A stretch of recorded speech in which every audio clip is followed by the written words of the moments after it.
feels good to be back. It's been a minute, ain't it? What, dude? It's been a week. Like we skipped last week, and like it feels like it's been a month, man. It So does. I'm It's excited about this. been wild. Well, guys, welcome to episode 157 of the Drag Driver Pete Show, presented by Summit Racing tonight.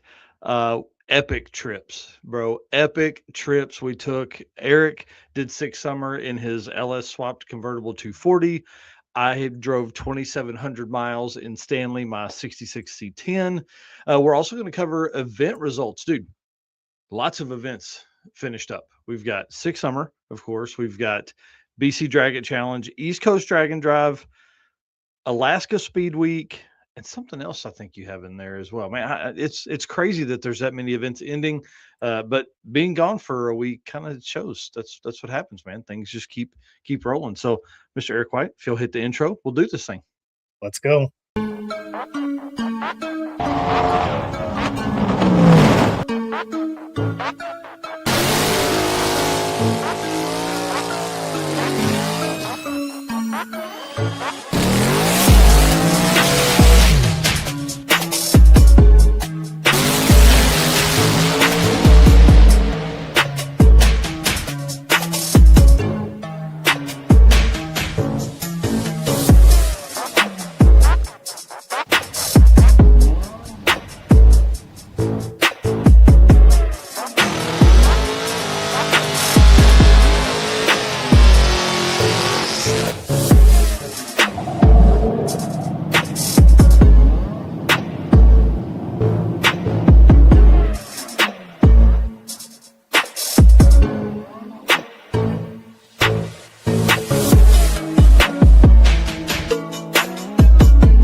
All right, guys. Like I said, welcome to episode 157 of the Drag Driver Pete Show, presented by Summit Racing. My name is Mike Narks. You can see it right over here, right here. It's my name right there. Host of the show tonight, and the news that typically happens on Saturday mornings, and also across country driving mofo in an old truck. Dude, it was crazy. I can't wait to tell these stories. It was an absolutely incredible trip. My right hand man, my co-host, Mr. Eric White, over here. Tell him what you got going on, dude. I am Eric White, co-host of both these show and the news. Tons of photos from Six Summer. Finally wrapped up all of the circuit photos, which are on the Pixie Set website for purchase. And same thing, just did 625 miles, I think, in the 240 for Six Summer, which is honestly probably more miles than I have put on that thing in the last 5 years combined. So it was, Gosh. again, a ton of fun as well. Yeah, man, I can't wait. It's going to be great hearing that story because, like, during that time, I was so busy trying to get ready for my trip that a lot of times, like, I was catching up on your stuff on Facebook, bro. Like, Yeah. it was tough on your side. There's Daniel Baisley right there, man. Big shout out to that guy. I'm going to talk about him here in a little bit, setting up some great routes during the Great American Detour. Well, guys, y'all know how this works right here. You've seen it before, you've heard it before, but we cannot do this. We cannot do what we do without our race car friends. So I just want to say thank you so much for all the support, all of the shares, all the cool stuff everybody did over the last like 2 weeks, man. It's been absolutely insane. One note we didn't make during the Drag Driver Pete stuff, dude, we crossed 30,000 people on Facebook followers. That's absolutely insane for us to do that. We're almost to 100,000 between Facebook and Instagram. Like, Wow. when you think about that, that just blows my mind. Absolutely blows my mind. So I'm excited to get in the middle of all this and tell all the fun stories. But again, thank you so much, guys, for being our race car friends. And of course, thank you to our sponsors. We can't do it without them. And you got to hang out with some of these folks while you were at Six Summer. So Yep. big shout out to Summit, who let you park your car in their booth during Six Summer. That was pretty cool. Deech Works, who I wish I had kept going with the Great American Detour because we could have swung by there and done burnouts in front of their shop. Molly Motorsport, of course, Adam coming all the way out to from North Carolina for the circuit, and then all the stuff they do for us here at Drag Driver Pete. And Driven Racing Oil, you got to also park in their booth during Six Summer. Pretty freaking cool. And of course, Howard's Cams, Luke B, our boy up there, making big power in the Old truck ran a personal best. Big shout out to Luke B and helping get that ready. J Wire Solutions, of course, Jay Blanchard, the man between wiring and plumbing your hot rod. AFCO Racing Products. I got to get some shocks on the back of this stupid truck though, because we're going to tell those stories in a minute. So I'm going to be hitting up Eric Saffel here soon. Performer Built Transmissions. I wish I had been closer when I was in Pennsylvania, because I would have swung by and said hey to those guys. Best GM builders on the planet. Car Change 3D, of course. I have so many ideas now that I've been in that truck, a regular cab truck, for 2,700 miles in 7 days. I have ideas after ideas after ideas that I'm going to be talking to Corey about tomorrow. And of course, Low Dollar Motorsports, man. If you need data, they're the ones. I'm also going to call them. I want some travel sensors on this stupid thing to see how much that front end bounced. That's what I don't need it for traction. I just want to see how far up that stupid thing goes, because I tested on them Indiana roads, man. It was insane. Oh, it was a good time. Well, of course, Summit Racing being our title sponsor here at the show, the news, and the circuit. We're going to let Brian Loans tell you about what all they got going on. What does it mean to be built with Summit? It means you're hitting the autocross, drag strip, road course, trail, dirt, or open road with confidence. Because built with Summit means you're using parts from the top names in performance, priced to make your project affordable. And it's all backed by trusted tech expertise and blazing fast shipping. Summit Racing Equipment. Let's build it together. SummitRacing.com. Dude, I like how it's blazing fast shipping, and that truck's like, like that thing needs to be doing like laying burnouts, man. Big shout out to Summit. I'll talk about it here shortly, but got bearings for the Mustang from Summit Racing for the new engine. So cannot wait, man. It's going to be so cool. They posted something I thought was really interesting. So the On All Cylinders podcast, who I got to meet the guy during Power Tour. That was super cool to put a face with a voice. You know, I feel like a lot of people are kind of like us, where they listen to a lot of podcasts and stuff, and you don't ever see that person. But I got to meet him. Cannot remember his name off the top of my head right here. But how about the 20 most significant automotive milestones of 1976 to 2026? So for the last 50 years, bro. You want to hear what some of this stuff is? Yeah. Of course you do. Why wouldn't you? Fox Body gets EFI. Okay, that was 1986. Thought that was a cool update. 89, Chevrolet introduces the first modern crate engine with a buyable 350 horsepower Chevrolet 350. 1997, this is when everything changed. The LS introduced. I mean, come on, let's be honest. Yeah, boy. That's what has changed everything. And then I think this one's probably one of the most important things for race car people.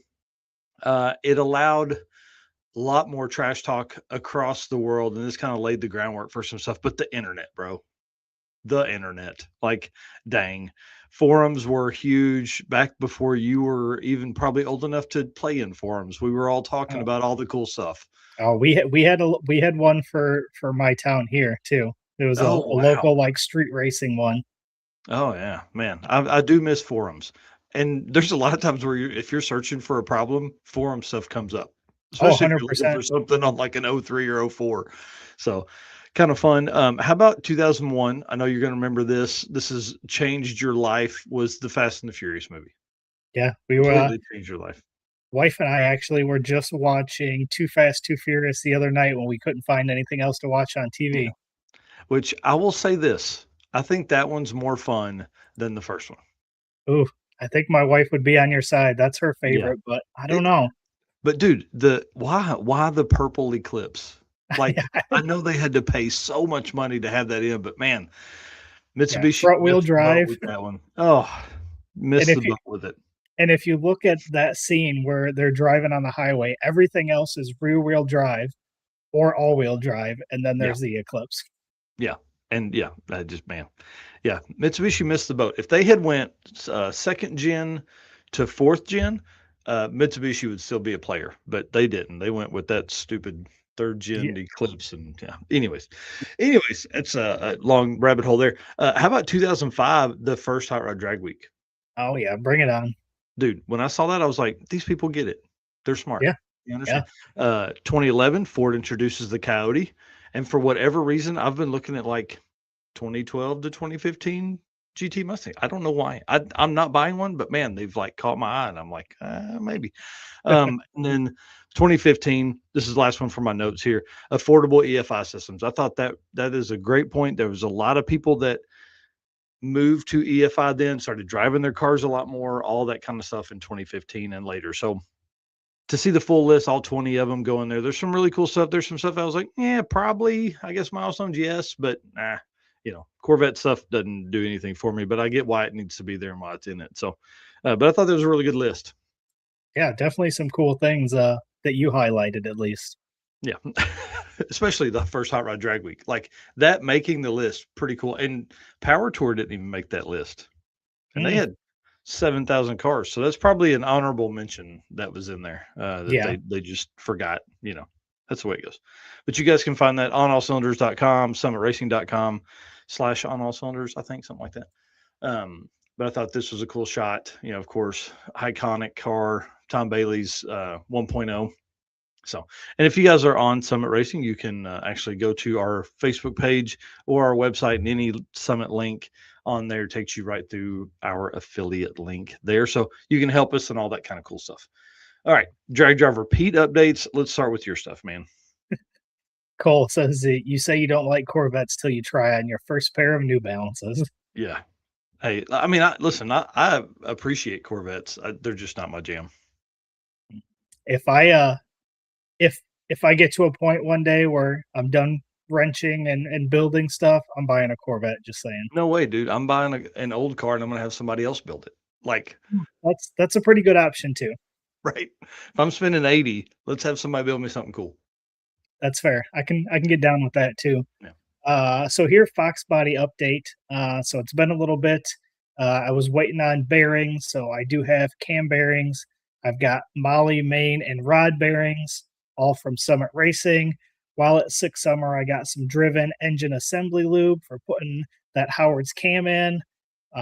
Talked to Mark Campbell at Deechworks and worked out our fuel system, so that should be coming soon. So everything's been kind of progressing here. So bearings are going to go in first, obviously. Mm-hmm. Then we've got the Gen 4 rods with the Molly Power Pack pistons and the Howard's cam. Getting all that together, we should have a rotating assembly here fairly soon.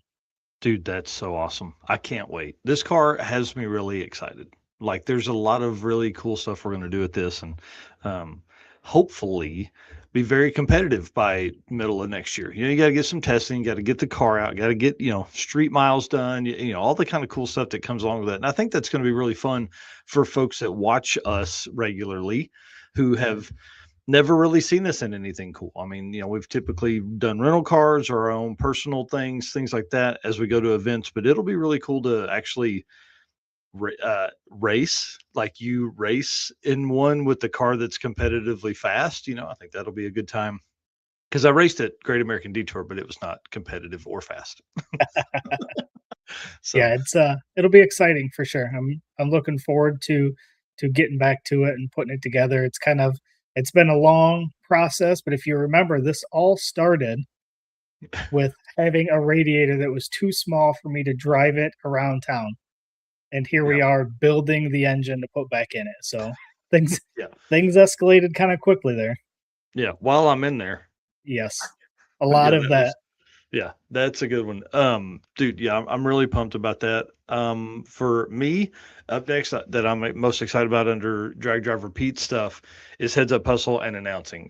My plan is to begin making notes for the racers that I know are coming. John Paul Frank sent us a list the other day.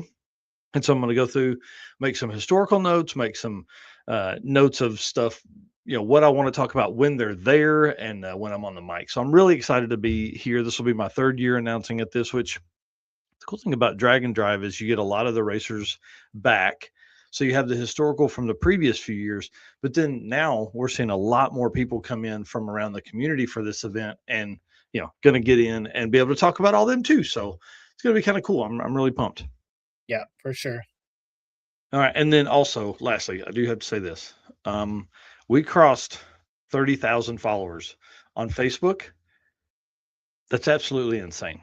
That's insane. Thank you guys so much for doing that, hitting that follow button on Facebook. It's really cool to see that we're at like 12,700 on YouTube. We're at 68,000 on Instagram. And for some reason, I have been shadow banned on TikTok. Like, I post up a video that I think is decent, and it gets 150 views. So Listen, if you TikTok guys, does not like burnouts, and we love burnouts, so I blame it on that. dude, they must hate me for posting burnouts in the past, because now I don't even post burnouts, because I'm like, dude, they don't like it. I don't know. You guys are communists or something. So they're against burnouts, which is un-American. So, anyways, big shout out to everybody. Thank you all so much, man. It's really cool for us to do this. 157 episodes here. Well, I mean, I think we've probably posted 8,000 plus posts across all of the social media game in the last 3 years, 4 years. And it's been incredible. It has been incredible. So, all right, let's move into some driven stuff. All right, hit this ad read and we'll jump right in. Hey, it's Brandon from Fort Smith, Arkansas here. Driven Racing Oil is a performance engine oil that can do it all. GP1 is the ultimate oil for any race or performance application. Whether launching hard at the drag strip, enduring the extreme heat of off-road and circle track, or pushing the limits in top-fueled drag boats and demo derbies, winning racers choose GP1.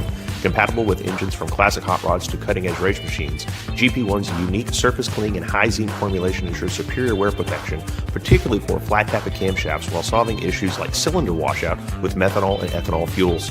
Crafted from the legendary Bradford, Pennsylvania base oil and enhanced with state-of-the-art additive packages, GP1 offers the best in protection and performance. Yeah, Richard says TikTok has throttled anything that's not controversial or unboosted or promoted. Well, there you go. There you go. That's the way it works. I'm not boosting stuff over there. Yeah. You're not going to let me show burnouts. You get away from me. Yep. So again, code DDR10 for Driven Racing Oil, 10% off of anything at drivenracingoil.com. And again, shout out, got that engine assembly lube while I was at Six Summer, and got some of that speed clean. Let me tell you, white wheels, not great for lots of driving. So speed clean works amazing at cleaning the wheels. Cleaned it Friday morning as I was parked in the Summit booth, and Tom Bailey happened to walk by and made a comment. He goes, "Must be nice. The only thing that you have to do is speed clean your wheels for the day." I was like, "Yep, that's right." That's awesome. Well, I got a package today, so big shout out to Bill Alexander. I got a package today I'm making the switch, obviously, to Driven on the old truck now that I'm going to be driving it a bunch more. So kind of excited about making that changeover. So I hope to get the oil changed on Friday in that truck. I don't even want to look at it, to be honest with you. So it's a love-hate relationship right now. Man, my back still hurts. We'll tell that story in a little bit. All right. So looks like first thing we got up here is on the short circuit. So registration coming soon, huh? Dude, 16 days for returning. I will say veteran drag drive repeat racers, not necessarily short circuit only. Those folks that did the short circuit with us last year will get an earlier opportunity than everyone else. But then we will open it to everyone that has done a circuit or a drag drive repeat event. I will say it that way. And then we will open it to the public if there are any spots available, which I don't think there will be. Yeah. 100 car limit is going to go real quick. Yeah, I hope everybody's ready. Get your typey fingers ready, because it's going to go very, very fast. Yeah. Sweet. And you got something brewing behind stage here on this next single day event. Well, you're going to teach, and you're not going to tell us what it is. No, we got hammered. August 2nd on this date is wrong, but I didn't have time to remake the flyer. So we have to figure out a new date. So that has led me down the rabbit hole of doing something really kind of fun. So me and Robert Young, owner of Velocity Motorsports, have been back and forth on what could be a good time. You know what I mean? Like how much fun we could have with this. And so there's some stuff that's working. We're going to have a great time with this, but I will tell you, get your sleep ahead of time is all I'm saying. Oof. Yeah.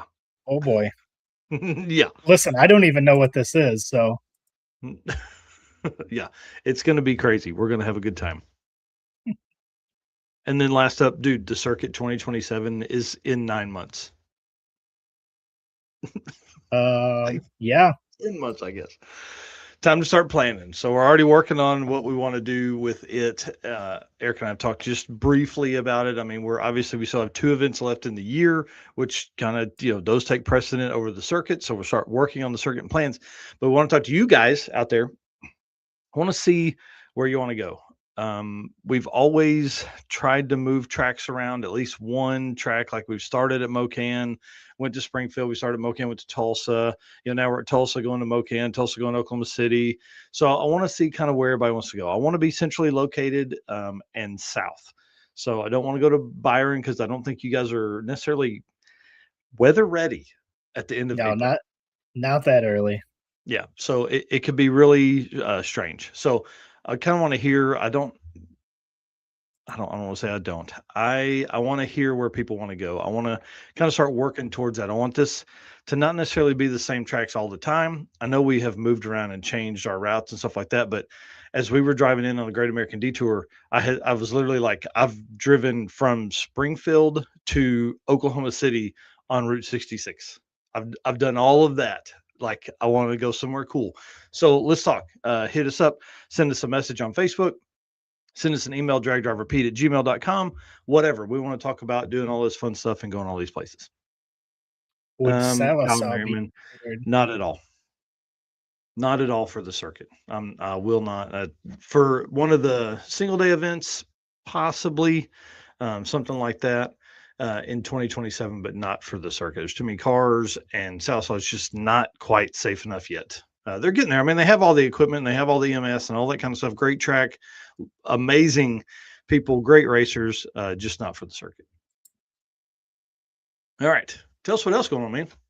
Yeah, so we are rolling into July. So, man, tons of events here coming up.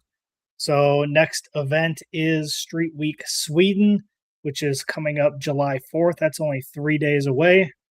We have All Stars Drag and Drive July 8th through 12th, 7 days away.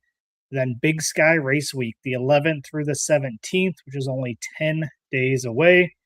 Road Trip Drag Challenge number 2, the 17th through 19th, which is 16 days away. Then we have Pistons in the Pines, the 23rd through 25th, 22 days away. Heads Up Hustle, the 24th through 26th, which is 23 days away.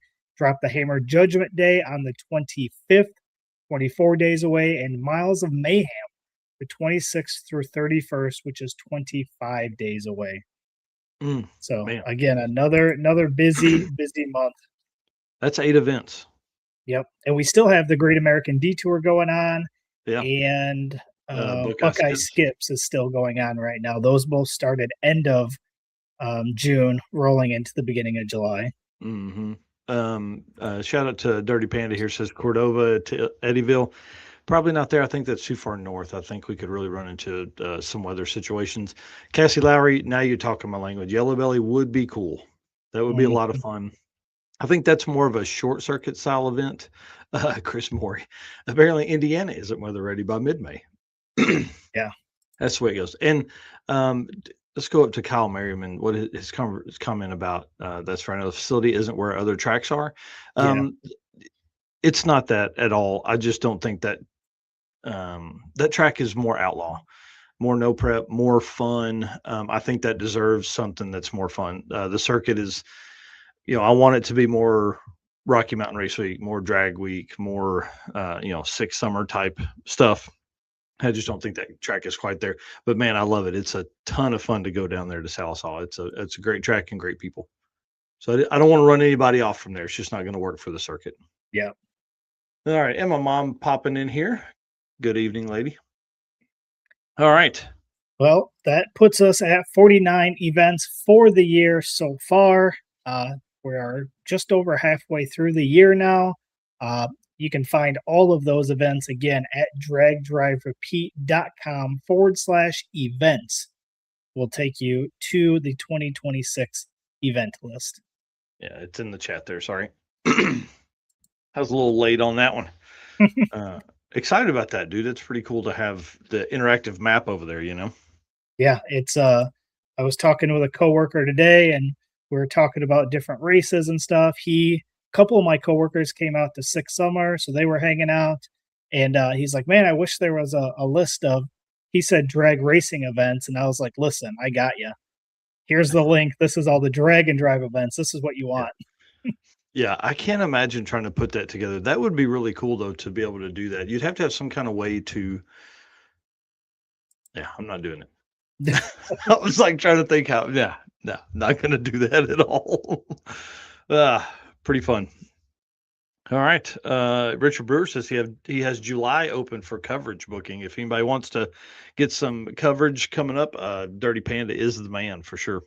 Yep, for sure. Yep. All right, perfect. Let's do some J-Wire stuff, man. Yeah, let me hit this ad read and we'll jump right into this as well. What's up, guys? My name is Cole from Fort Worth, Texas. Expert car and marine wiring solutions that you can trust. J-Wire Solutions can wire and plumb your hot rod, your race car, hell, even your drag and drive car. Plus, they offer products to make your driving experience way better, like their blinker module that is just a must for all drag and drive cars. This module will allow your rear turn signals to continue to function while the brake pedal is applied, just like stock. Find all the details at jwiresolutions.com. Big shout out to Jay. I was on the phone with him the other day asking about his water block off deal. And so we worked through some stuff. I've got one coming. I didn't have it in time, like a typical drag and drive racer. I'm like, oh man, I need to put this in. Hey, it's Wednesday before I leave tomorrow. Not getting it this time. Yep. I have one for the Mustang. Already in the water pump, but I'm probably going to need a second one for the 240 as well, because it's got the loop in it as well. Mm-hmm. Yeah, when he started talking about that could really compromise your heating or your engine cooling, I was like, I don't want to compromise that. That's not something I want to compromise. Yeah. All right, well, let's run through this. So Alaska Speedweek happened finished up last week. Big shout out to them, dude. This is an event that's on my list. I just have no idea when I'm going to be able to get there. Right. Like it's absolutely insane. So big shout out to Taylor Waller who took this photo here. Thought this was a pretty cool shot. And that's why I want to go. Look at that, bro. Beautiful. Golly, it's so crazy to think that. So if you want to do it like normal, we'll run through all of these and kind of alternate. So kick us off, man. All right. First class winner, DYO champion, Richard Bogan in a 2017 Dodge Challenger. We don't have times here, but we just have the list of winners. Yeah, and I'll be doing an article tomorrow. My plan is to get that, and then our next event coverage as well in there, and kind of tell the stories and tell who won and why. It's kind of a fun thing that my brain works. Like DYO runner-up Michelle Rowland in Rowland Racing's 2021 Chevrolet Corvette C8. Pretty cool. Very nice. Yeah. The Icebreaker Award, Nikki McDonald in a 2002 Mazda. And the Icebreaker Award recognizes the competitor who is most consistent compared to their original dial-in from the start of the event. Oh, interesting. Okay. I would like to. I'm going to have to learn more about that. The Spirit Award goes to Hannah Riddle in a 75 Camaro. Motorcycle champion Kyle Hoagland, a 2016 APE Race Parts Gixxer 600. I can't imagine doing that on a motorcycle. No. It's a 3-day event that takes 7. Yes. Because of the drives. So pretty crazy. And fastest pass goes to Mr. Tim Wilson of Wilson's Performance 2017 Ford Mustang GT. So it looks like some late model stuff except for the Camaro. So I want to get in and do a full rundown and see what all is up there. Except, dude, do you see is that an old school Jeep? Kind of center to the right? Yeah. Yeah, it kind of looks like it. I mean, could that be the slowest? Well, what's the second car from the left there? Blue, black stripes? That looks like a Camaro. I think that's a Camaro. Right? Might be. Yeah. Dang. A little far away for that one. I was gonna say I'm all zoomed in here now looking. People are watching this and we're like up against the screen. Oh man. Yeah, why can't Facebook do picture in picture? I'm telling you. It Right. would be awesome. So you could move around and do stuff because Daniel Baisley is probably tired of driving. So he's watching on Facebook and moving around and doing fun stuff. Yeah, I think BC they just DragIT got to Challenge. Albuquerque, he said. So Oh, nice. Cool. Yeah. He's looking for something to do now. Man, they're out there early. Dude, what are they going to do? Got to the racetrack at 6:30 the night before. it's time to hang out, chillax. Man, couple beers, Waffle House. Well, there's probably no Waffle House in Albuquerque. That would be All a right. sad- Same thing here. BC DragIT Challenge 2026 winners. So start out here, the 640 class. Rob Getz is the winner, and runner-up was Mike Lipman. Sweet. Yeah, 740 follow up with Ian Peterson, and runner up in that one, Sean Doyle. And then the bracket class, Brendan. Oh boy, Piskachek. Piskachek. I like that. Brandon Piskachek is the winner, and runner-up Rob Campbell. Nice. And in the hot rod class, Greg Dawson, and over runner up Jason Tiltley. And then Titley, I think so. quick class. This name might be familiar. Mr. Matt Blasco, fastest pass of 5:30 over runner-up Jason Gibson. Man, it's so great to see Matt. And Matt said he had a blast at this event. He was sending me stuff during the whole thing. Stick quick, I guess, which would looks like maybe they have 2 stick shift classes. So that's kind of cool. Shane McNary, winner there, and then runner-up Ryan. You have too many letters in your last name. There, it's Kales Nifkoff. Yeah, Kale Snifkoff. Maybe. Yeah, that's the best we can do there. Stick class, Graham McNeil over runner-up Dan Piskachek. So obviously some last names there that are matching. So probably some family there out racing together. Yeah, good. And then truck, Tyler Gould takes the winner in that one, up against Taylor Dean as the runner-up. BC DragIT Challenge, I think, is pretty cool. And we actually featured some of this stuff. So a guy named Paul Fournier was going to be up there. He is a writer, and he said don't call me a content creator, but he did create some content for us while he was up there. So did some videos, did some interviews, things like that. And one of the videos kind of went a little wild. It was great. It was like about a Pontiac Acadian or an Acadian or whatever the hell. I don't even know what they're called. Right. Okay. I don't know. But man, the comments from dudes that were, I don't want to say this wrong, but man, they were mad that it was not stock. And it was like this whole back and forth about why it was a 76 or a 65, or I mean, it was this whole thing. I'm like, why are you, man? Don't argue with people on the internet. Yeah, don't do it. That's What are you going to gain by that? You're not getting anywhere. So always just go, yeah, man, great job. So big shout out to the winners. Congratulations to them and the folks at Alaska Speedweek. Again, I'll be writing an article tomorrow about both of these events and the winners and things like that. You can find that on dragdriverepeat.com/news. Oh, yeah. And that's our J-Wire Solutions segment this week. Big shout out to Jay. I'll be talking to him tomorrow or Friday of this week. My days are all jacked up. Got some other plans in store for the old truck. And Jay is going to help me with those, whether he wants to or not. So I like it. There. Yeah. All right. Let's do some Ollie stuff. Yeah, we'll hit another ad read here and we'll jump into this one. Looking for a forged piston kit for your vehicle? You need Molly Motorsport Power Pack. What is Power Pack? It's the ultimate forged piston kit that comes complete with pistons, performance file fit rings, hot string steel pins, and clips, all engineered to work together, so all you have to do is build something great. Find your Power Pack at mollymotorsport.com. Oh, and big shout out to Jeremy Hammer, racing a Tesla on the Great American Detour. That's right, New York to LA in a Tesla with his daughter, Mary Ann. So big shout out to her. They both gave me ample time. They were willing to conversate the whole time I was there. I really appreciate them and their openness to do all of that stuff. And he got Mary Ann behind the wheel, and she ran within 300ths of Dad's best number during the weekend or during the week. So he's got a racer on his hands now. Yeah, check that out. Yeah. Mr. Tom Wilhelm here. Good evening, fellas. Mike, hope the air freshener I put in your truck Sunday has come in handy during your drive across the country, and see everyone at Havlic's Fastest Streetcar Shootout. One of the coolest things happened with Tom, and I'm going to tell this in a minute when we talk about the Great American Detour, but big shout out to him. And yes, by the end of the week, bro, I needed it.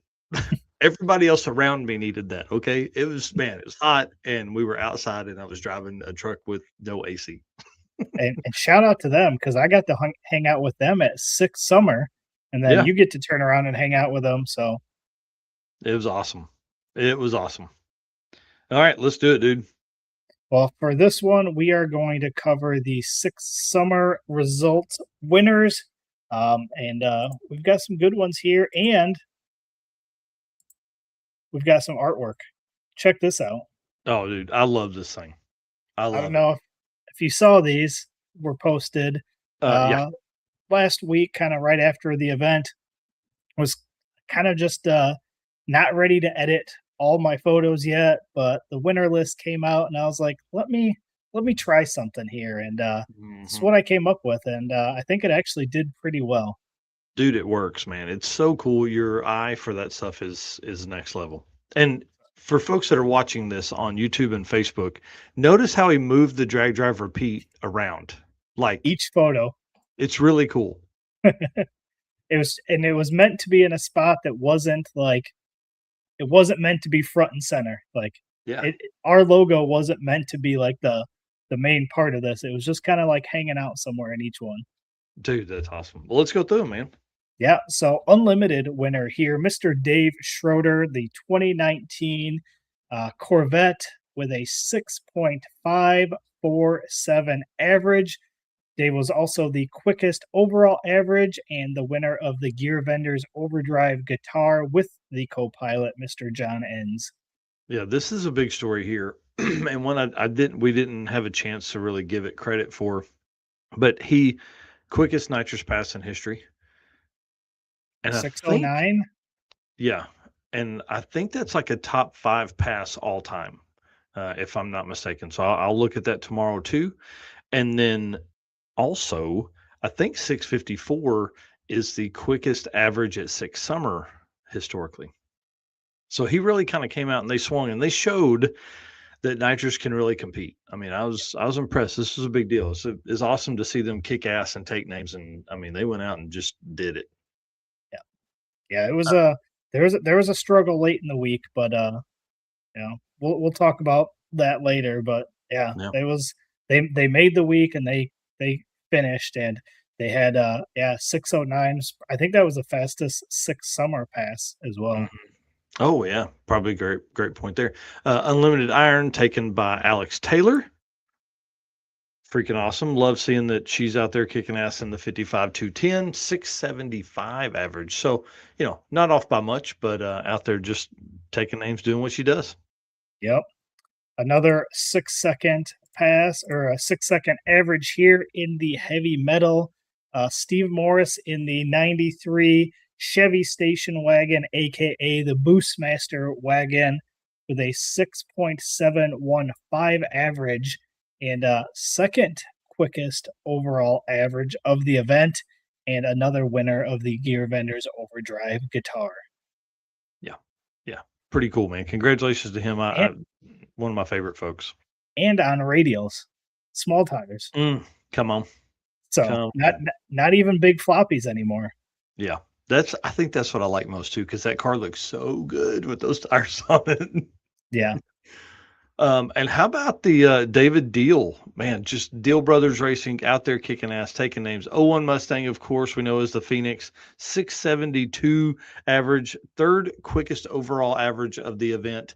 And of course, they won a Gear Vendors Overdrive guitar as well. This car, man, one of my favorites. One of my favorite dudes of racing. I mean, they just get down and get it done. Yeah, and out of those top 4 that we've just showed, Dave, Alex, Steve, David, they were the only ones that didn't have the engine apart on day 4. Just saying. I didn't see them really doing much work on the car all week. So wow. It was awesome to see. They looked like they were having a good time. I got to stop by and chat with them most days, and Yeah, everything was just pretty smooth sailing for those guys. Man, that's cool. All right, next up we have, what class was this? This was Pro Street winner Lamar Swindoll Jr. in the beautiful looking 66 Bro. Chevy Nova. That thing is nice. Yeah, it's so nice. A 7.466 average for Lamar. That's awesome, dude. That car's so cool. How about Super Street winner, Mr. Bob Hess here? 82 Mustang out of the Big Three Racing Camp, 742 average. By my math, that's the 5th quickest average of the event. Probably something like that. 4th or 5th? Yeah, 4th quickest. Wow. No, 5th. Yeah, because you got the 4 6s and then you have the 742. Wow. Get after it, dude. Pretty awesome. Sorry. Another beautiful car. This thing was super nice and a stick shift car, so obviously makes it a ton of fun. Stick shift winner here, Brian Crane with the 03 Mustang Cobra, 8.318 average. Dude, that's so fast. Yeah. That's so fast. And this kind of goes back to the conversation we've had a few times with some stick shift folks is where do you draw the line? Because a lot of stick shift people, like I'm sure second place, Bob Gruber, he can't go quicker than 850. But, if you have a 750 cage car, you could come in and just run over most of the stick shift classes. So yeah, be something to think about for your stick shift racers. Up next, man, one of my favorite cars out there, naturally aspirated, Josh Norris. I love the stacks on this car. This car does like the perfect little wheelie every time, just out and just does what it should do. Josh Norris wins this one, 67 Nova, 966 average, naturally aspirated, bro. Get down. Come on. Yeah, pretty awesome. Naturally aspirated small block, Tony Martino in the 92 Camaro, 10.254 average. And our buddy Alan Smith, Mr. Fabulous Photography, was a co-pilot for this. So got to see him a bunch during the week. Dude, that's awesome. It's great to see him out doing that kind of stuff. Yeah, I believe he told me that is who he bought his G-Body from as well. Oh, wow. That's cool. I like it. I like that you got to hang out with him. Because there's stories on that coming up in a minute. Rowdy Radio winner, Miss Rowdy Radio winner. Say that 3 times fast. CJ Durbin, 497. I think this is the second quickest average, maybe third quickest in Rowdy Radial at 6 Summer. Historically. So nice as well. Oh my gosh, dude, it's just perfect. Yeah. Next up here, we've got Sick Week Freaks. We have Ryan Palmer in the 87 Buick Grand National, 10.222 average. Come on. That's awesome. I love the 6-cylinder stuff. I love the weird stuff. They do diesels and stuff in that class as well. Mm-hmm. Gasser, Hot Rods, and Beatles winner. Overall winner for this is Mr. Darwin Peterson in the 55-210 with a 10.04 average. Yeah. Another pretty cool car there. I like seeing that. Yeah. Hillbilly Deluxe, I think is what it's called or something like that. I can't remember. It's something like that. One of our favorite classes here, the Sick Street Race class. One of the 850 index classes, Eric Berkowitz in the 2000 Camaro Z28, 8.508 average across 4 days of racing because we got rained out one day. Bro, that's a record as well for that class, which is insane to think about. And it's possibly one of the only, or it's one of the very few. There's been other people end with the week with a 5.0 average, but very, very few of those people. I mean, I could probably count it on one hand. And he ran a perfect 8.500. Making him like the 13th person. Yeah. Yep. God, it's just so cool, man. That class, y'all know, I love it. I love that class. I think the 850 stuff is super incredible. Hillbilly Hustler. That's for what it the was. 55-210. I was close. Hillbilly Deluxe. Little Brooks and Dunn. I'd sing it for you, but we don't get copyright problems in here. Up next, Street Race 275, one of our favorite people on the planet, Mr. Jeremy Ortiz, Team Hybrid Racing on YouTube. Go over, watch his stuff. 851 with a 1 average, also a record for that class. Listen, he wanted this one so bad. Yeah. Just after coming off his first orange helmet at the 6 Speed Fest, he wanted this one, and he went out there and got it. So big shout out to Jeremy. Got to spend a bunch of time hanging out with him this week too, or that week. Oh, dude, that's awesome. He said those guys in the past have had unlimited runs. We did not. Which is true. I don't know how much you got to see that, but they split the 850 class into its own class call. And I thought that was really cool. What I didn't know until the end of the week when I was talking to Jeremy and Brian and Jay was that they were limited on the number of passes. They only got 1 pass in their run group. Mm-hmm. Yeah. Yeah. So it's crazy. And hang on, let's stay on this topic for just a second because I have it pulled up here. I want to see how many cars were in. So Street Race 275. And I think they're testing out all kinds of stuff in that, right? So you had 33 cars in SICK Street Race and Street Race 275. So 33 cars got their own call because that's a lot. That's a lot. Oh yeah, well, Jeremy's saying they got 3 passes most days. Man, that's so incredible to be that consistent and get that done. Wow.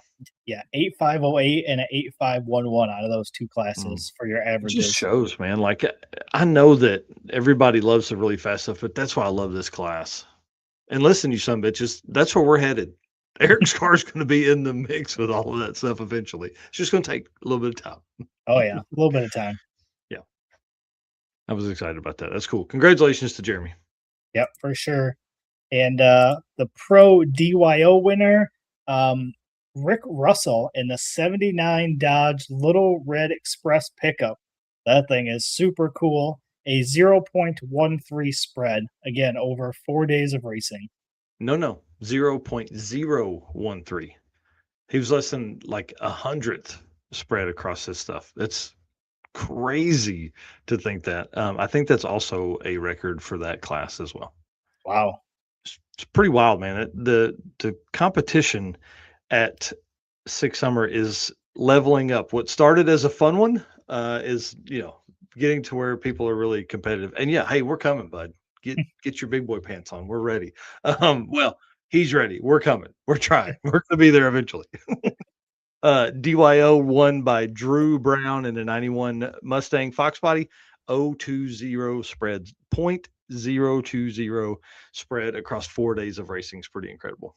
Yeah, pretty awesome. Yeah, Robert here saying that spread was crazy. Yeah, well, and Martin's what's really cool is like for Pro DYO, that's 850 to 999.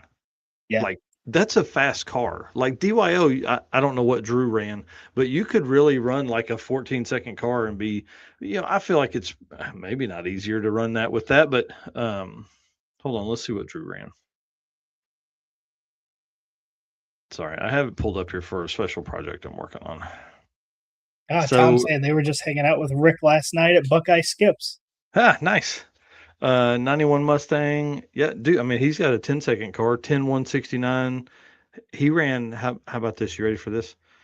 Nope. I have them all closed up. Damn. Sorry. Okay. 10-169. I don't have the dates spread out on my sheet here. Dang it. Gotcha. All right. Well, Junior Streets is our next one here. Drew Schlamm and the 94 Camaro Z28 with a 0.066 spread out of the Junior Street. Wow. Dude, that's really tight. Yeah. Dang. That's so cool. Sorry, I'll get my notes back up here. And then how about this? This was a move we haven't seen at any SICK event, but how about motorcycle classes? Yeah. Thought this was pretty neat. So motorcycle V twin winner, Kirk McGuire, 2002 Buell with an 848 average. Yep. And then the motorcycle under 1000 cc, Benjamin Maxey in an 05 Suzuki with a 6.946 average. Nice. And then my people, motorcycle 1,000 plus cc, which actually I guess I own two 600 cc. So I'm the other class. Sorry. I did have a GSXR 1000 at one point though. Ryan Cook 2012 Kawasaki 7175 average. That's very fast. Chris Morey here saying, what's the difference between DYO and Pro DYO? That is the time. It's a 850 to 999 for Pro DYO, and DYO is 10-second and beyond. Mm-hmm. Yeah, it can be anything after that 10-0 and slower again. Yep. All right, and our bullseye challenge again. These are broken up by day. So day one, bullseye challenge winner was Megan Barnett. I don't know what the DYO or what the bullseye was for the day and what she got, but she was the winner. Next up, Jeremy Kroger for day two. And day three winner was Kristen Nordy. And that leaves us with day four. This was day four winner because we had day three rained out. Mm-hmm. And then day four winner, probably one of my favorite cars, too. This is so cool. Jordan York, day five winner for the Bullseye. This car was there last year. Yep. And got to talking to him. He had the turbo set in a different place, and it was kind of just all this wild stuff. And then this year it comes back. It looks like it's a little different setup, which, he's had a whole year to build it. So bring it on. Oh, yeah. Big knobby tires. I remember him at the Rock Falls burnout party last year in the burnout pit with that thing. Nice. All right, well, cool. Well, that's our Molly Motorsports segment this week. Congratulations to everybody that completed Six Summer. Again, another article I'm writing. You probably won't have it done until Friday, but about the breakdown in numbers, who ran what, how many people finished, all that kind of stuff. Sweet. Yep. All right, sir, you want to do these? Yeah. So again, thanks to all of our race car friends. Again, 30,000 followers on Facebook. Again, 30,000 race car friends on Facebook. Appreciate each and every one of you and each and every one of you that are watching tonight with us for all the comments and, of course, all of our sponsors. Thank you to Summit Racing Equipment, Deechworks, Molly Motorsports, Driven Racing Oil, Howard's Cams, J-Wire Solutions, AFCO Racing Products, Performabuilt Transmissions, Car Chains 3D, Low Dollar Motorsports, Power Tube TV, and Racing Junk. And now we're going to get into a little bit of what our last couple weeks were. Dude, I can't wait. It was awesome. It was awesome. Let me play this Deechworks ad, and then we'll start telling some fun stories. From street miles to track passes, your fuel system has one job: perform when it matters most. At Deechworks, we engineer high-performance fuel systems built for the demands of drag and drives. From injectors and fuel pumps to filters and regulators, every component is engineered to be reliable and consistent under real-world conditions. Whether you're chasing a personal best or driving hundreds of miles between tracks, Deechworks delivers the fuel system your build requires. Oh, yeah, and same thing, 10% off code using DDR10 on Deechworks for 10% off. Well, man, you've had some fun stuff go on. So walk us through Six Summer. I'll run the comments. You tell us. All right. So really leading up to the event last year, Dad was with me for the whole week. And I have mentioned this before, but in the garage, had an accident, fell and tore up the ligament on the inside of his knee. So he was kind of down and out for a little while. He is back up and mobile, so doing a lot better, but just wasn't ready for a week of Six Summer, right? Mm-hmm. So I had got thinking, and I was like, I could take the 240, right? If I'm just going, whether I take my truck or the 240, it's just a vehicle that I'm going to be going with, right? So why drive the truck all week if it's just me? So it's the kind of smarts we need. So got in the 240, got everything ready, and was a little nervous. Obviously, I don't drive the car enough, and I don't have a reason why. It's never left me stranded. I've never had any issues with the car, but I guess that's just a a me thing, like, right? You always think that something's gonna happen. So Dude, it's just a just hot rod, man. That's the way it is. You know what I mean? Yep. Like you're like, oh man. Yep. So I just said we're gonna do it. Put the top down, and for day 0, top down, cruise to Byron. Shout out to my wife and both of my kids who showed up on Sunday to hang out. It was a ton of fun. It was a little windy that morning, so got picked up a Drag Driver Pete Summit Racing hoodie for the wife. She brought out my hoodie because I didn't take a hoodie, thinking it was going to be nice and warm, and it wasn't. It's a little chilly. That's awesome, dude. I love that you're taking this car. Yes, I've said it before, but I've always liked this car, but the last few years, life happens, right? It's just been sitting in the garage. I take it out once or twice. It gets put back in the garage. If I'm going to drive it, we got to shuffle cars around in the garage.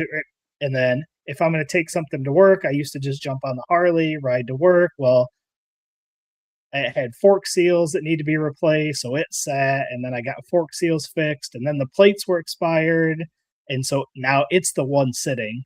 But yeah, so put fuel in it. Had no idea what kind of fuel economy it was going to get for the week. Just Sunday, filled it up, 50 miles to and from Byron. So day 0 went great, right? No issues whatsoever. So that was fun. Again, kids were there, wife was there. It was a ton of fun.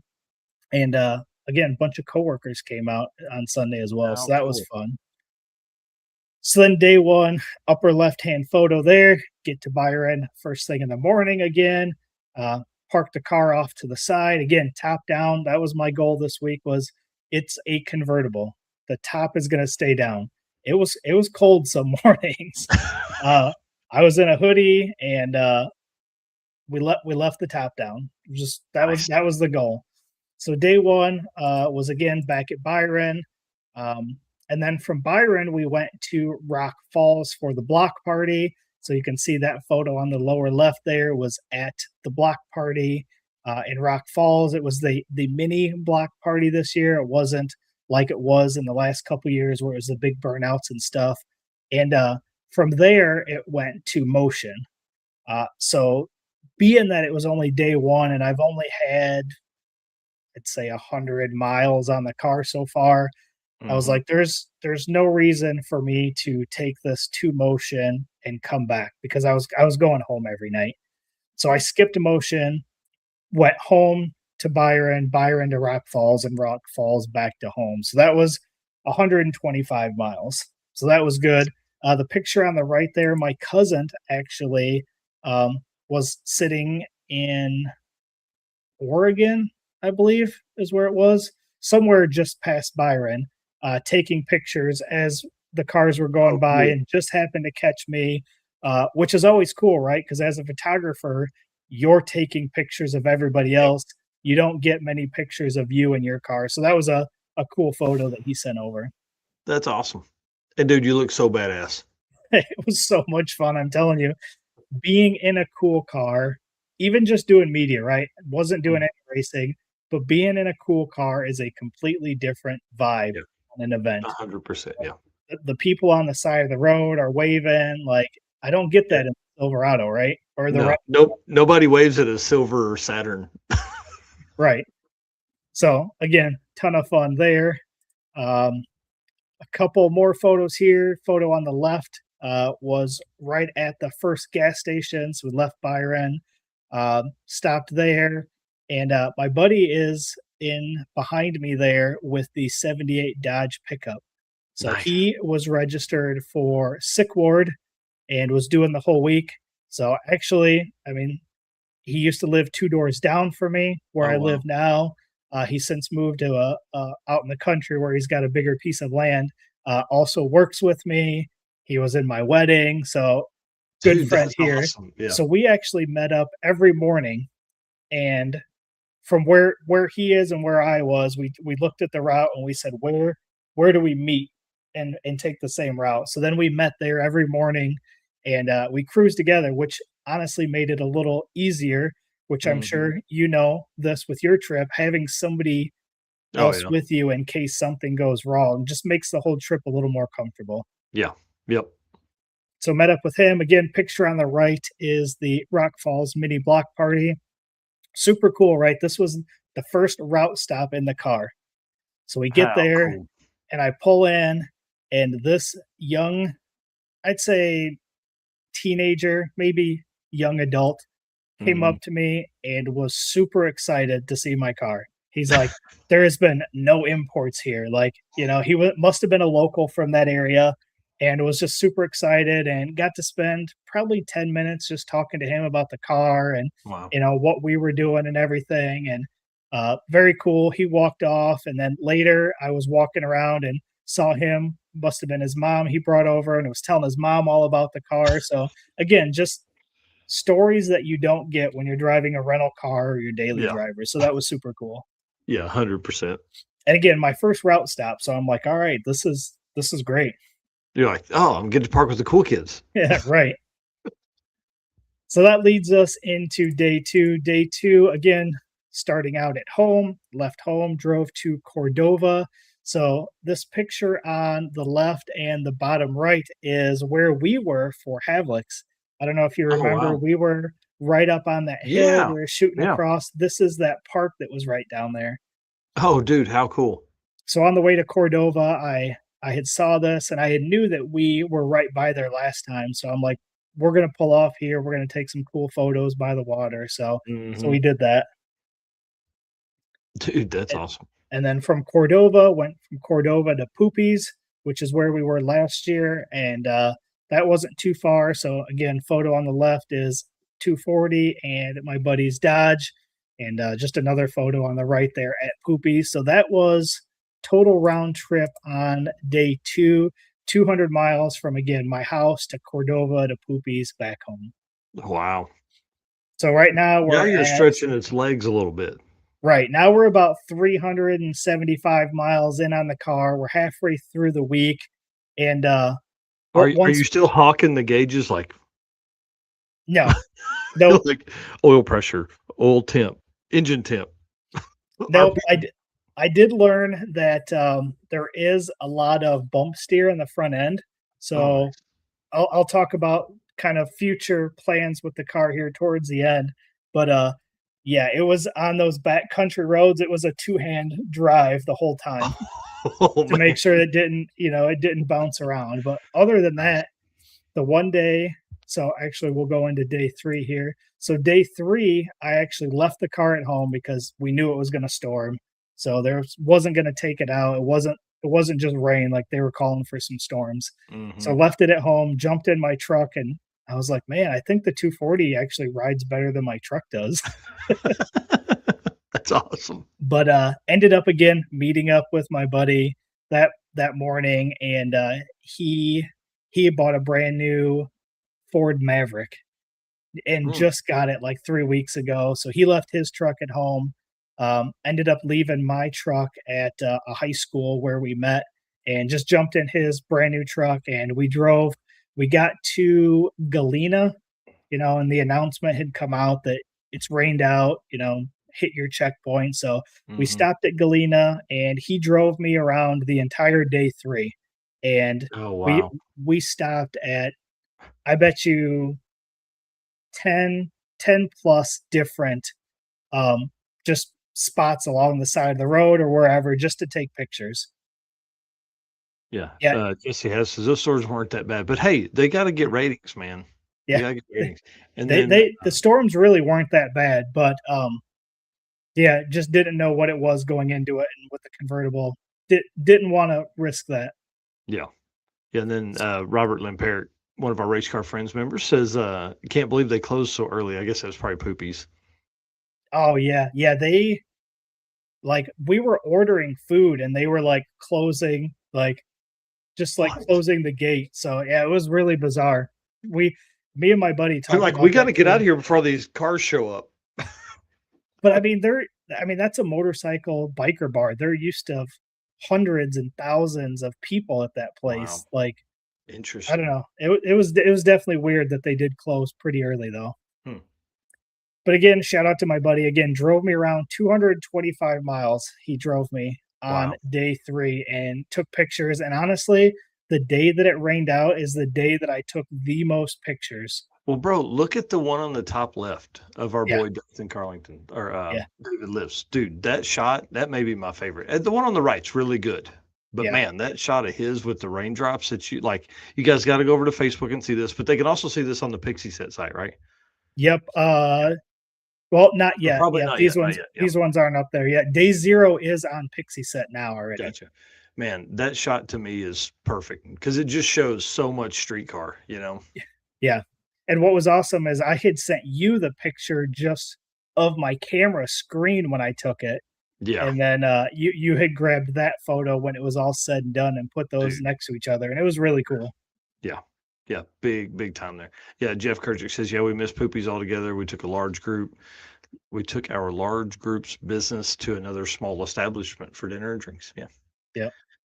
Yeah, it was unfortunate. And that really is a cool place. Like, Yeah. there's plenty of room for cars. There's multiple parking lots. The venue is huge. Like, it was definitely disappointing because, I mean, I got some food. The food was great and everything, and it was just a Yeah. good place to hang out. But for whatever reason, they were done. That's so strange. Yep. So day 3 was awesome. Again, tons of cool pictures. Got rollers. You can see the bottom left picture there. Top right picture there was at a gas station. Just happened to see a couple cars sitting there. Come to find out, it was an E85 station. So we hung out there for a while because everybody was stopping there. Yeah. The E game in Drag and Drive is insane. Yeah. And then the photo on the bottom right there, the Fox body with the flames, that is actually 5 minutes from my house. So the route actually came really close to my house. So that was a cool spot sitting right beyond the interstate there, which is what's behind that picture. So day 3 was 225 miles from my house to Galena. From Galena, we went to the first route stop, which was Lena Brewing Company. Went there and had a bite to eat, had a drink there. Parking lot was gravel and wet, and the cars were dirty after that. And then from Lena Brewing to Rush Creek Distillery, that was our second route stop for day 3. And again, that one was cool because by the time we got there, the rain kind of was done, and it actually ended up being a beautiful evening for the rest of the night. Tons of burnouts at Rush Creek. That's awesome. And that takes us up. Here's another one from Lena. So Lena Brewing Company with the Driven Racing Oil, Divco Milk Truck, and then Rush Creek Distillery were our 2 route stops for that day. That's a great shot there too. Yeah, Jeff Kirchick says the last checkpoint of the week, the party was a big disappointment. We rushed to get there, then dang it. That's the way it goes sometimes. Yeah. By the end of the week, man, people are so tired. Yeah. So then we are at day 4. So day 4 was where were we? Great Lakes Dragway. So again, back in the 240, it was day 3 was rained out, whatever. Day 4 was probably the coldest drive in the morning. Like that day, I had a hoodie on and I was still freezing. I think at one point I rolled the windows up, but I refused to put the top up.